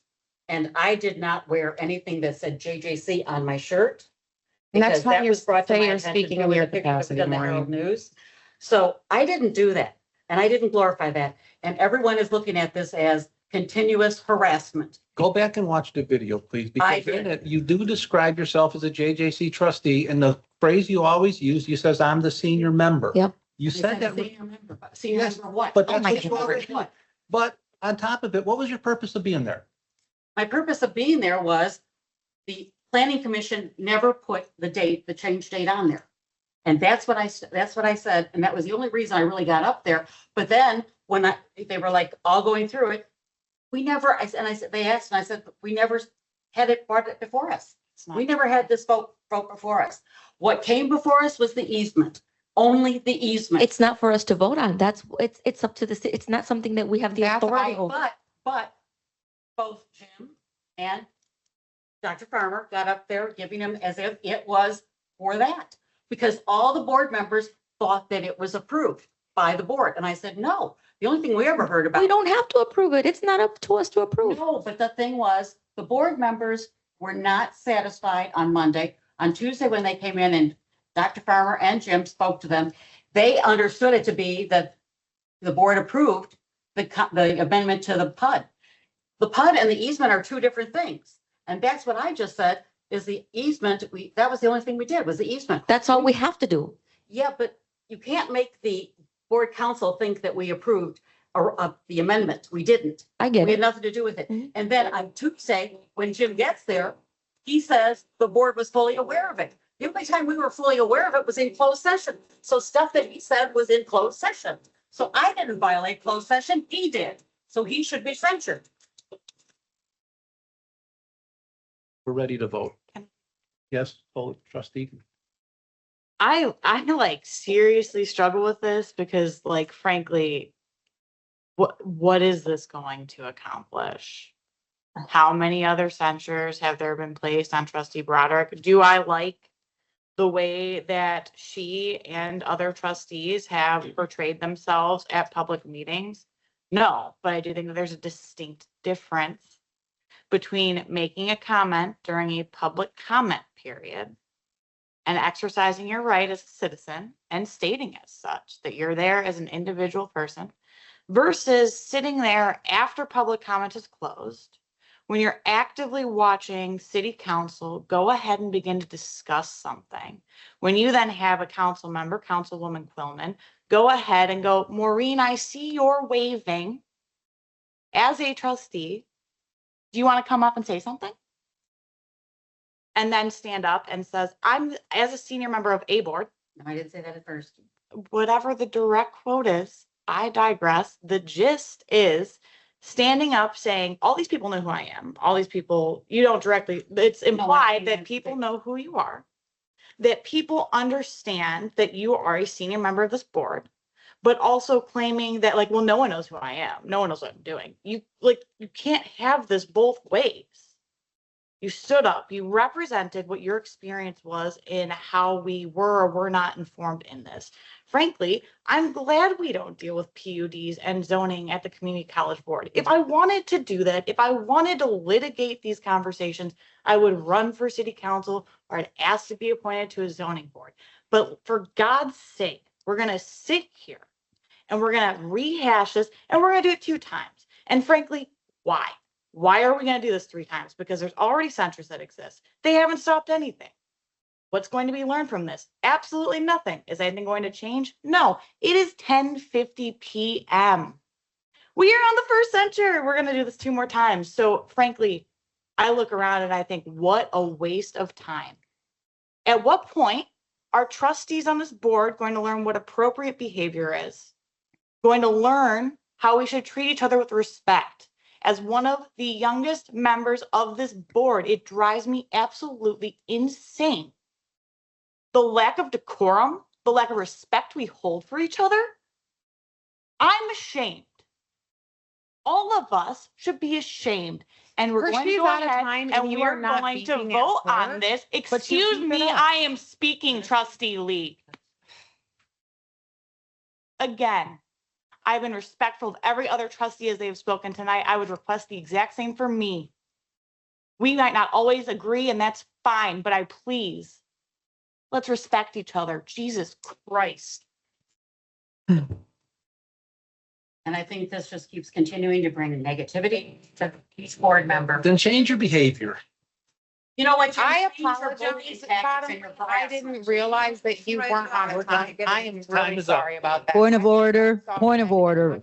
That they were. Michelle, point of order, Michelle Lee, Trustee Lee. We're I'm ready to sorry. vote. I really didn't. Let's take the vote. Trustee Garcia Guillen, This is to censure trustee Broderick, correct? 4.6.1. Okay, yes. trustee Bottomley, Yes. trustee Broderick, No. trustee Harris, Since this is another censure added to the 12 censures she currently has, I mean, it doesn't matter. I would say no, because the others will still stand. trustee Lee, No. trustee Morales, Yes. trustee McCollum, Abstain. trustee Bazinski, Yes. motion carries. Thank you, guys, that voted yes. This is just bringing more negativity. Out of order. I know. Motion to adjourn. Second.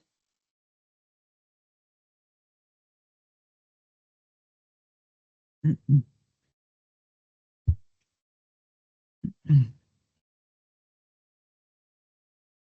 motioned? Bottomley. Who seconded? Broderick.